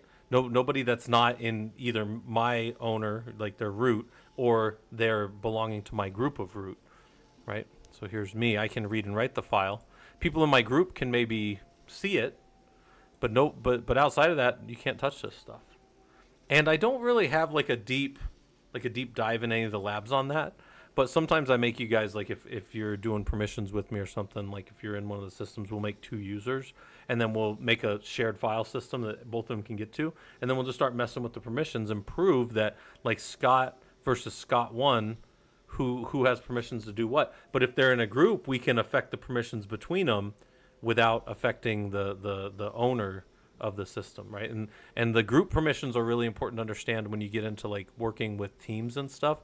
So I have a dev team that's like, let's call them like dev Java 2 team or something. And that dev Java 2 team is now going to need permissions for all their people. So we put them in a group, typically with Active Directory, and then we read it through and trust it through our Linux systems. That's a process that we call, well, it's identity and access management, but then we call that establishing like trust, right? So anyways, we believe them and we trust them that they should be whatever, and then we can put that group on the file, and then we can give permissions here that everybody can have, even though they're not the actual owner of the file. Sometimes the owner of the file will still just be root, but the group will give them a bunch of permissions to do things against the system. And then this over here, that everybody else, we lock that out so nobody else can get on. By the way, root, if you just leave a file as root, is considered pretty secure because root can get in the file anyways, right? If it's on their Linux box, they can get in it. So So I've jumped around from where we were. We were doing this lab, and we were getting into the things that we could then do to the system, right? Did I touch all the things? Yeah, I did. I did admin, or I did permissions. I did the inodes and space and all that kind of stuff. System's still pretty good. And then what we would do after all that warm up, and after we had kind of just made our fingers ready to do some stuff, I just have a bunch of commands for you to type in and just see what you can see about the system. There's gathering system information, how much RAM do we have, how much CPU and processors. And some of you might go, oh, that's really super mundane. Well, yeah, but this is also something, let's say you get a call out, or you're working in the NOC late at night and you see something weird and you go check out a system, but you've never been on the system. These are the kind of things that you can do to orient yourself to the system. And I'm a big fan of like crawling around on systems and knowing what's going on even before something breaks. You don't want to be trying to figure out what type of systems you're working with as the systems are down or busted or some way, right? Like, or compromised in some way. We want to know these things about our systems already. And you might say, but I would already know that. Maybe I built them. You're going to inherit systems all the time in your career. Especially early on, you're going to be working on stuff that you had no part in writing. I tell, like, because I teach network engineering too. I tell the network engineers and like beginning network admins, I'm like, guys, you are just going to find the system in the state it's in, and you are going to be expected to run it. And I joke around, but you guys probably, the people that know, you're going to sit down in the chair and you're going to be like, I got the network admin job or the Linux admin job. And your manager's going to be standing over there super proud that he hired somebody. And you're going to say, hey, like, where's all the documentation for this? I got in the first like jump system, and he's going to go like this. He's going to go, oh, you. And he's going to turn around and walk out because he doesn't have a good answer for you. You have to document this stuff. Yeah, Hayes, that's I tell people all the time, like, knowing your worth, right? And I'm not saying like some, like slang, like know your worth. No, the value you bring to a company is what you know and how quickly you can find the right answer with troubleshooting. Those are the two values that we bring as engineers and admins. So knowing that, like that I have a whole talk on that, right? My sysadmin stuff and engineering. I'll bring it up if any of you guys want to talk about that stuff. Yeah, and CoreWired, I tell people all the time, the reason I document stuff as well as I do, and I'm pretty well known for my good documentation in the industry, not the stuff that these guys had to put together. This stuff's great, but like the stuff they got from me was just my labs, right? And it was just a big mess. But my point in saying all that is I am almost always the one that looks at something and goes, who the hell wrote this? This is pretty good. Or who the hell wrote this? This is terrible. But either way, I don't remember writing it, and then I see my name at the top, and I'm like, oh, that was me. Oh, I do remember doing that. But I am almost always leaving little breadcrumbs. My notes are for me. If some other engineer is also good because I did good enough notes, then that's awesome too. But I've been told, like I had left a company called Keras years ago, and then I was working at I left AAA, and I was over working at Best Western right as COVID hit, so they let all their contractors go. But one of the architects came over to me, and he's like, I was working on Ansible stuff. I was like their Ansible architect, and one of their guys came over to me and goes, hey, you're Scott, right? Did you used to work at Keras? And I go, yeah. And he goes, we still use your documentation on that HPC system? And this was over 5 years later. I was like, well, that's good. I said, is it pretty good? And he goes, yeah, it all works. I'm like, there you go. There you go. I built that MediaWiki. I ran that MediaWiki for them. I loved it. That's how I learned Markdown from MediaWiki. I didn't really know it well. There was no reason as an early Linux admin to know it. I just did everything down in VI Vim, right?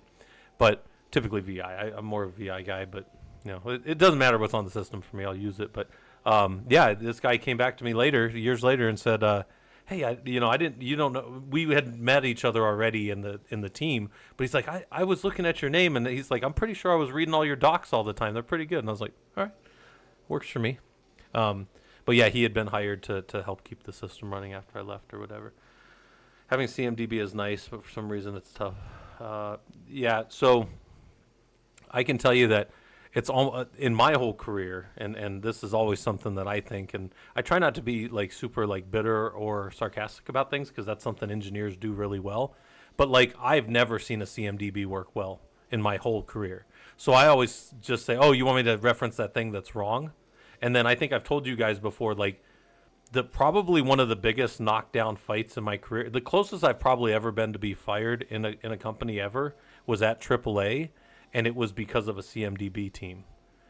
One, there's a couple of things. One, CMDB, like any configuration, CM teams, right? Configuration management teams, they exist to make engineers' lives easier. But over time, they kind of get powerful, and they're like the stewards of Gondor. They forget that there's a king coming back, right? And if you guys get that reference, awesome. If not, go read a book. No, I'm just kidding. They made a book out of the movie Lord of the Rings.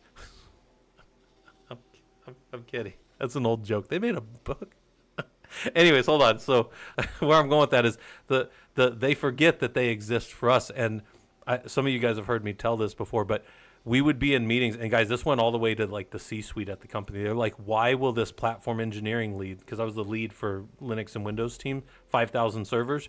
Why is this guy fighting so hard against this CMDB thing that they want him to do? And here's what I was fighting. And I told them this in every meeting, and I swear to God, I felt like I was just like talking to a bunch of marshmallows or like just a bunch of brick walls, because they just like couldn't hear what I was saying. I'd be in this meeting, and they'd go, this is what they'd say in the CMDB, their team. They would say, all right, the Linux team is going to be in charge of updating the stats inside of configuration management database tool. It was called ServiceNow, very big tool still.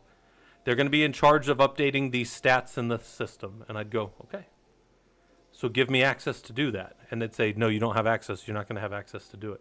And I go, and I'm like frustrated in front of all these people, like in meetings and stuff. This had to go pretty high up.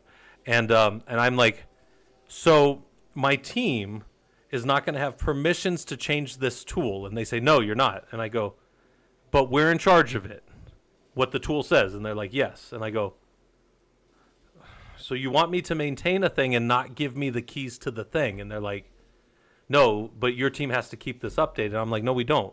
If I can't hit it via an API, if I can't automatically update it, then I'm not maintaining it. My team's not maintaining it. We can't be responsible for a thing that you're not giving us responsibility to. And again, this fighting back and forth had to go all the way up to like the C-suite. And again, like if I was ever going to get fired from anywhere ever, it was for this, because I was like, this is a thing I'm willing to die on. This is a hill if you're going to tell me, Scott, admin all these servers, but I'm not going to give you root, I'd be like, why are we even talking about this? Like, go hire somebody else that can do that. Like, I can't manage something and not be in charge of it. That's not how this stuff works, right?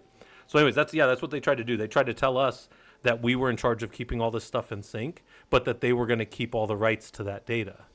And they weren't going to give us an API. I was like, give me a user, give me an API key, give me anything, and I'll hit it and I'll update the data. We will never have this problem again if you give me that permission. And they're like, no. And I go, okay, well then I'm not in charge of it.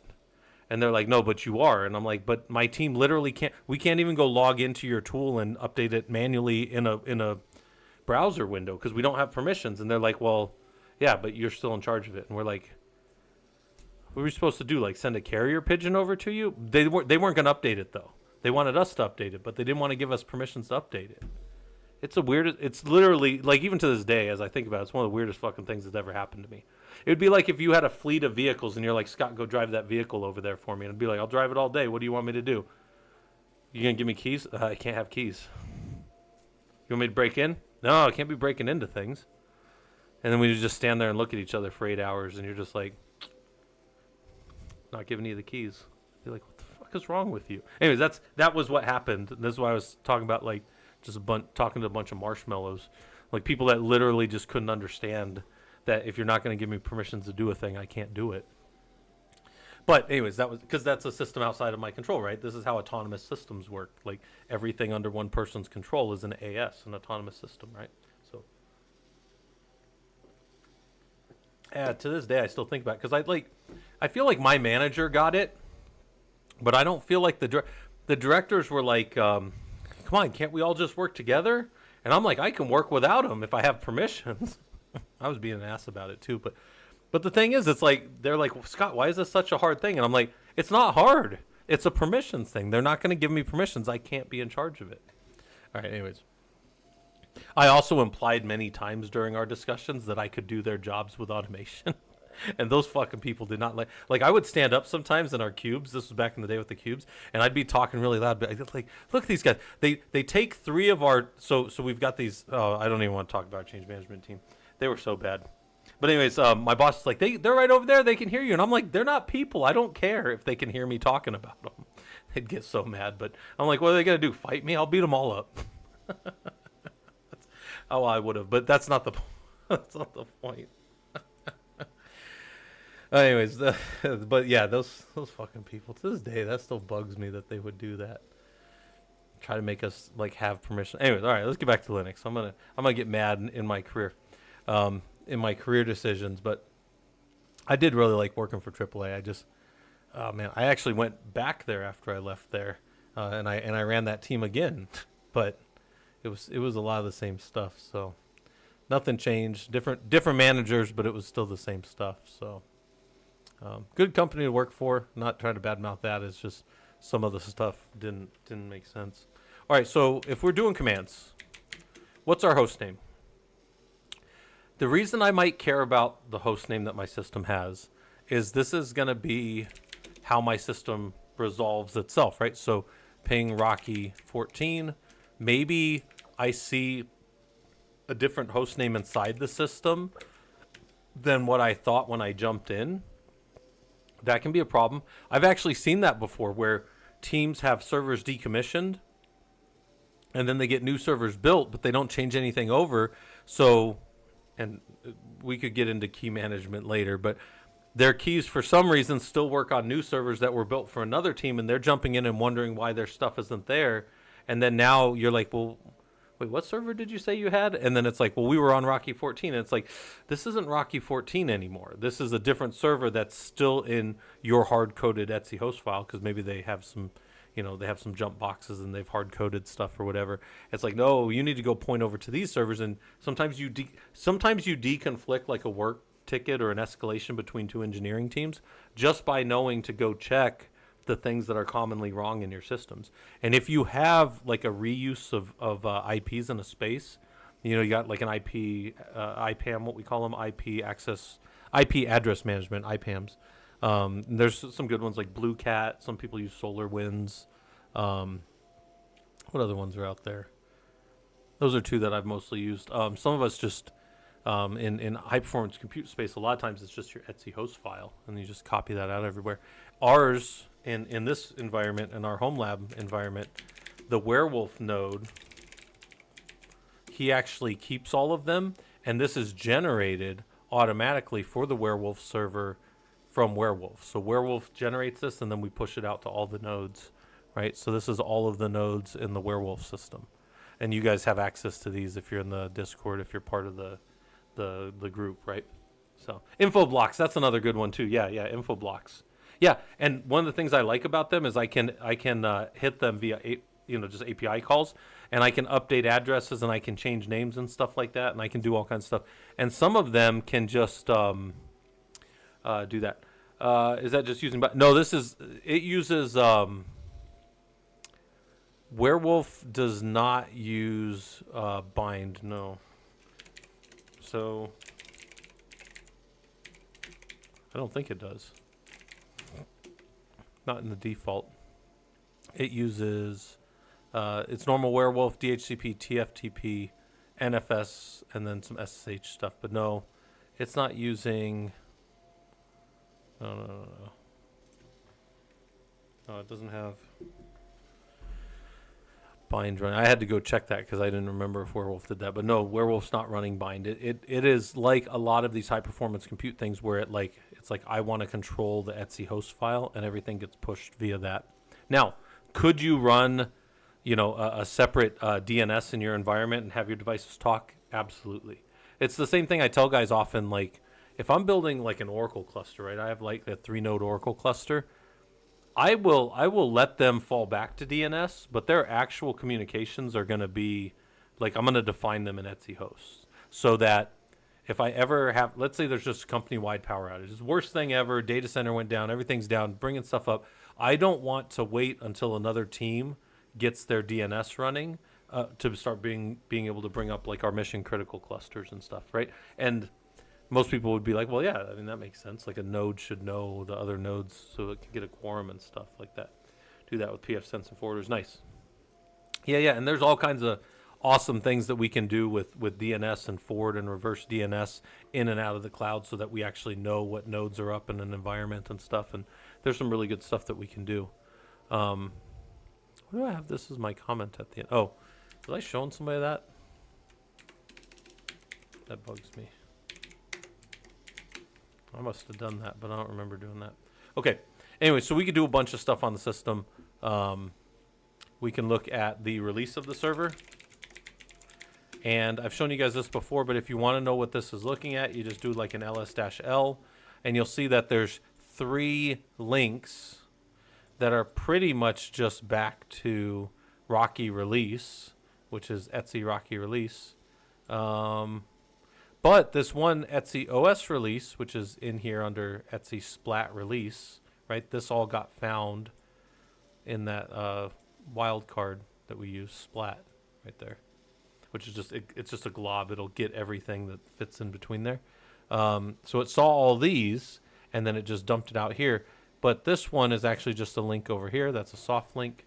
And then ls dash, we can just cat user lib os. I don't even know what's in there. Oh, there it is. That's the whole file.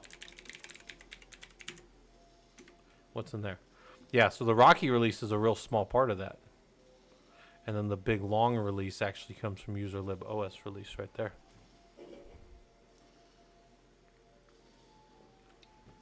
Yeah, if I use hostname CTL, I use it like this. I do hostname CTL, and I do set hostname to like Rocky. Let's call it something else like 25. What? Oh, there's no dash. This is one of those weird ones that doesn't have dashes before it. And then now if I exit that and jump back into Rocky 14, he'll see himself as Rocky 25, which isn't real and doesn't work in our cluster actually. But he is still technically Rocky 14 under the hood. But that's the command I use. That's like the only time I use hostname CTL right there. Is just hostname CTL set a new node if I'm first building it, and then set it to whatever. Thankfully in our cluster, and I'm gonna have to do a class on Rocky one of these days. My problem with Rocky, werewolf. I'm gonna have to do a werewolf thing someday for the guys, because I know that the guys are all champing at the bit to get a good, like how werewolf works. My main problem it's not even that I wouldn't do it. I would absolutely do it for the guys. My main problem actually deals more with this right here. If we're talking about, oh, you know what? Hold on, I got this somewhere else. Hold on. I'll show you guys my main problem. Nope, gotta open another one. Hold on. Did I call it ProLUG Lab Setup? Nope, that's the wrong one. Do I have, hold on.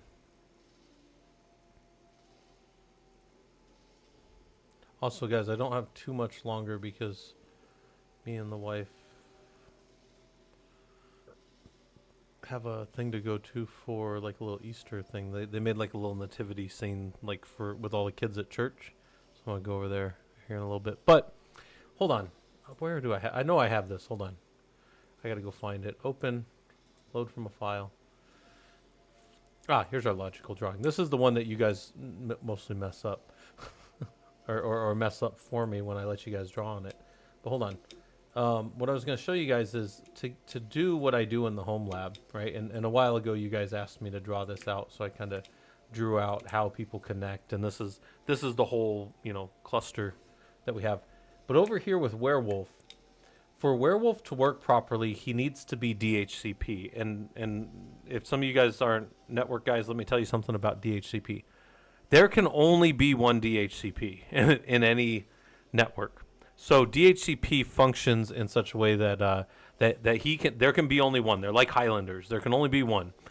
And what happens with DHCP is somebody comes up on the network and they don't know who they are, any device that comes up and doesn't know who it is, and it broadcasts at the MAC layer, all Fs. There's 48, so it's 12 Fs in a row. Is that right? Yeah. So, all right. Yeah, it's all those Fs in a row, and then they take that and it knows, hey, somebody's asking, and then it responds. You never want more than one DHCP server in any broadcast domain at layer 2, right? Well, I could, and I have lab network VLAN 1 as 192.168.200.0. I could take this and carve this up and have different VLANs. I could have VLAN 1. I'd probably change this to 201 VLAN 1, and then I could count them up and have like 10 of these environments and have smaller little werewolf clusters that you guys could all work on. But if we do that, that starts to get a lot more advanced as far as like, as it is now, we've got like 44 nodes that I just let you guys use wherever, and then you just reboot them because you're just working on the container images inside of the werewolf system. If I, let me think. If I modify it like that, I'll have to take away a lot of capacity from like the main system. So maybe when we get done with, we've got another course after this security engineering course is done where I'm going to run for sure at least one automation course so people can do automation stuff. And then also for sure I'm going to do the red team side of the Linux security engineering, but it'll be red stuff. Reconnoiter of systems and finding all the information you can about systems and all that kind of stuff, right? With privileged, so black box, no privilege, white box, full privilege of systems, all the different things that we can find out, right? But that being said,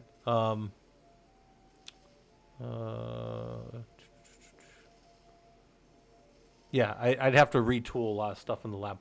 But this weekend we're going to be working on this portion. So for people that have been part of the labs, and if I'm outside of the world and want to come in and jump into my systems, I can do it. We're going to be looking at the bastion process, how we lay out bastions, how we build them, and we're going to make ours better. Because I showed you guys earlier, ours right now just pops up and you drop into a node, and if somebody else is in there or if something's whatever, how do we know? Well, we're going to modify it a little bit and do a little bit of automation to make this section here a little better than it is right now.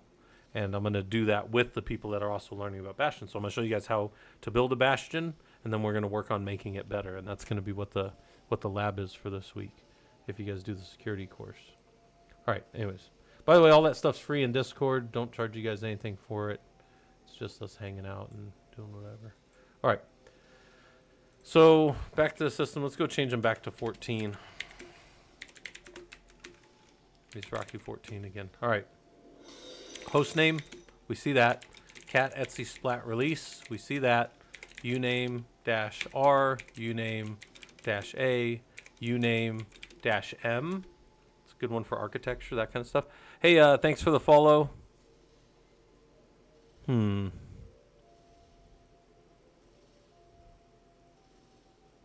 sure how to say that. So thanks for the follow. We can go look at memory. Cat proc mem info. Oh, meme info. Type meme too much. All right. But this is a little hard to read. It's just raw kilobytes, right? We always look at file system internal to the system and memory in bytes. Typically, we look at networking in bits, which is 1/8 the size, right? So right here, we go to free is an easier way to see that, but that's still kind of a bit too numbery for us. Free-M tends to be really nice because it's in megabytes, right? And that is a little easier to kind of read. And you can also add like a T on that, and it'll give you totals. Well, we're not running swap on these boxes, and there's a reason we're not running swap. It says plop. I said swap, S-W-A-P. Swap. So does anybody here know what swap is, right? I'm sure you guys do. I imagine you guys know what swap is.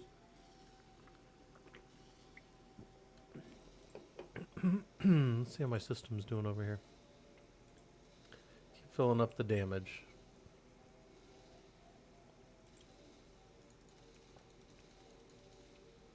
We're doing all right. are we doing here?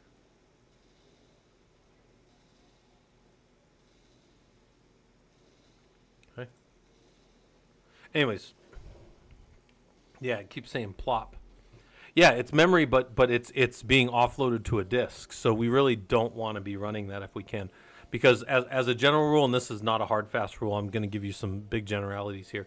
If your processor speed is 1, right, a speed of 1, whatever that is, whatever your processing speed, and we measure processing speed in megahertz, which really, when you look at it, let's just do, we'll just cat proc CPU info. When you look at the number of processors you have, and then you look at the speed here, and it's 2400 megahertz, so that is million hertz per second. And all a hertz is how many, so the measure of hertz is how many single oscillations of a sine wave happen per second. So when we say 2400 megahertz, that's 2.4 gigahertz, so it's 2.4 billion oscillations, and it's a 180 degree curve. So from here all the way back up to here again of a sine wave of pulses of electricity passing over that processor, right? That's what that is. So if we know that, and I forget what I was talking about. Oh, anyways, that's a speed of 1, whatever 1 is for you in your system.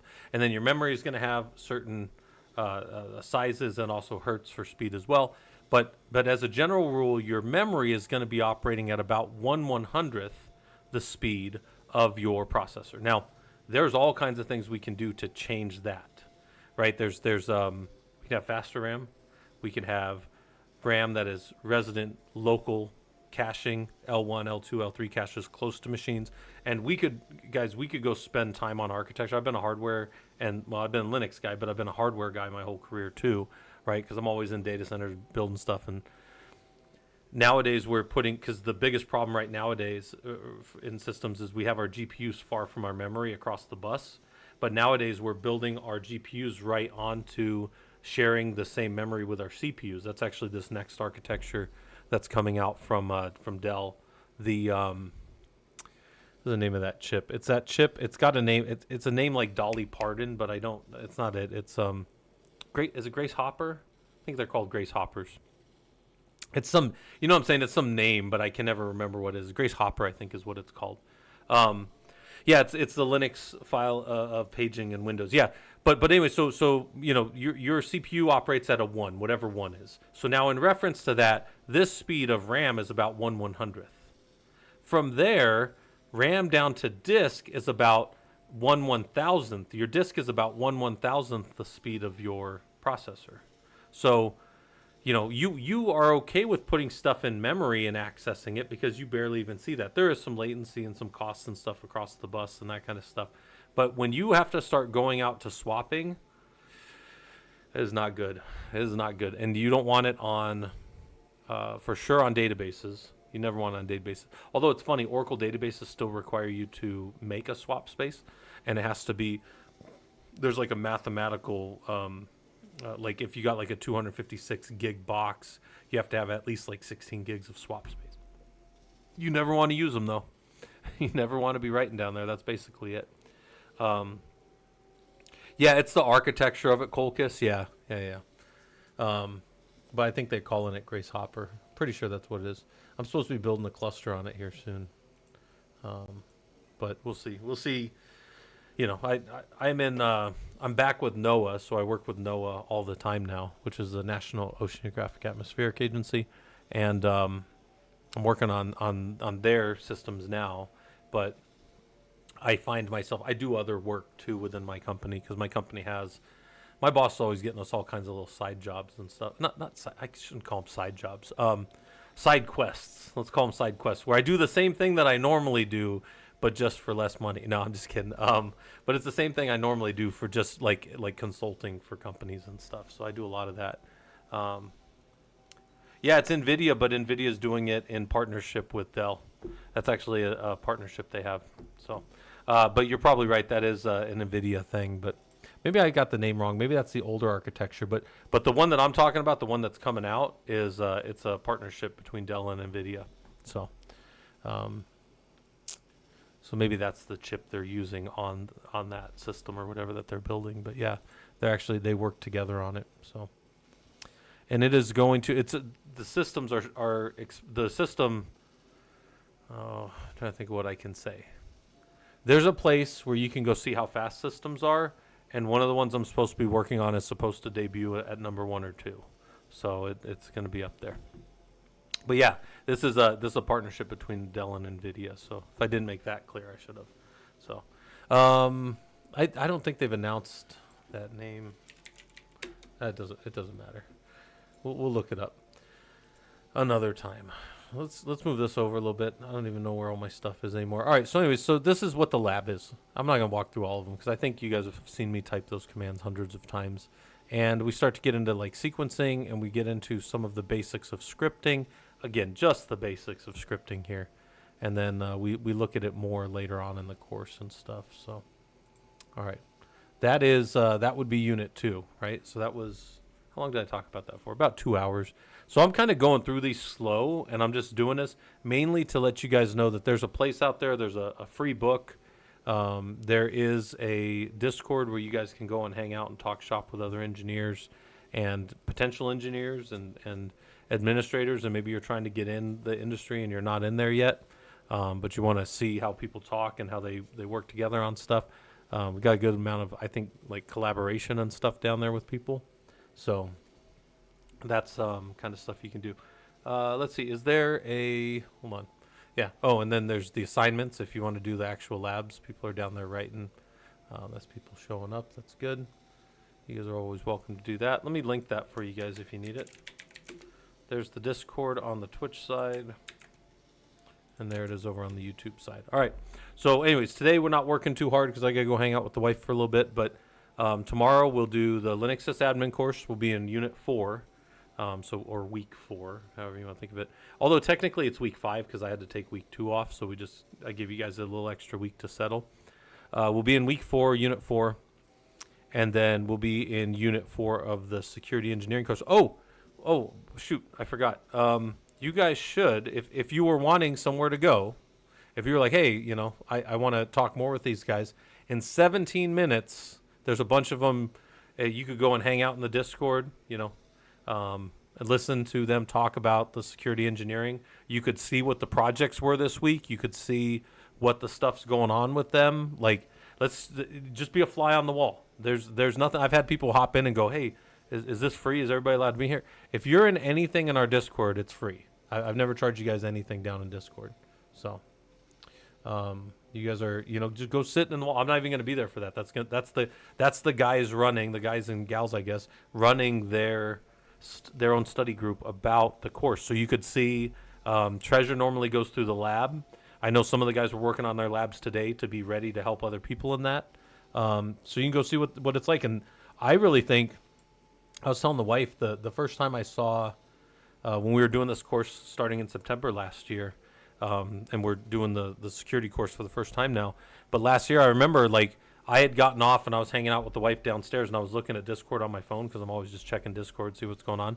And there was like 20 people in one of the channels just working on stuff. And I was like, look at this. This is and they were in 2 different channels. There was a study group channel and there was a Linux group channel. And people were just working on stuff in both of those channels. And actually they asked me to make these study group channels for them. They were like, hey, can I have these extra channels down here to study? And I was like, yeah, go ahead. So my point in saying that is these people that are hanging out down there, they just met each other doing the course. You can go in there and talk and see how different engineers interact and stuff. And I really think that that's a good way. If what you do all day is break rocks in the sun, and then you come home at night and you're like, I want to get out of this. I want to get into Linux, and I like playing with Linux, but I don't know how to get in there. Go hang out with the engineers and see how they talk to each other, see what they work on and all that kind of stuff. And that's I really think that's the value of our group, right? That's the main proposition I have for anybody that wants to hang out with us, is you guys can go in there and hang out with other people that are much more talented than me in the space, even maybe, and they're doing what they're doing. If I look like I know what I'm doing at all, it's just because I've been doing it for so long, right? I've been showing this stuff to people for so long. So, all right, let's go to our little end of stream. I appreciate everybody coming by. I'm gonna go find somebody to raid on the Twitch side of things. And if somebody's still active, I'm gonna go raid them. Let's see them. I don't see them on. Let's go hit Clonk. So on our side, we'll raid Clonk. For you guys over on the YouTube side, I don't have anything cool for you, but I appreciate you guys coming by, and I will see some of you tomorrow if you want to hang out in the course. Again, they're free. Just go hang out over there, and I'll talk to you guys later. Take care.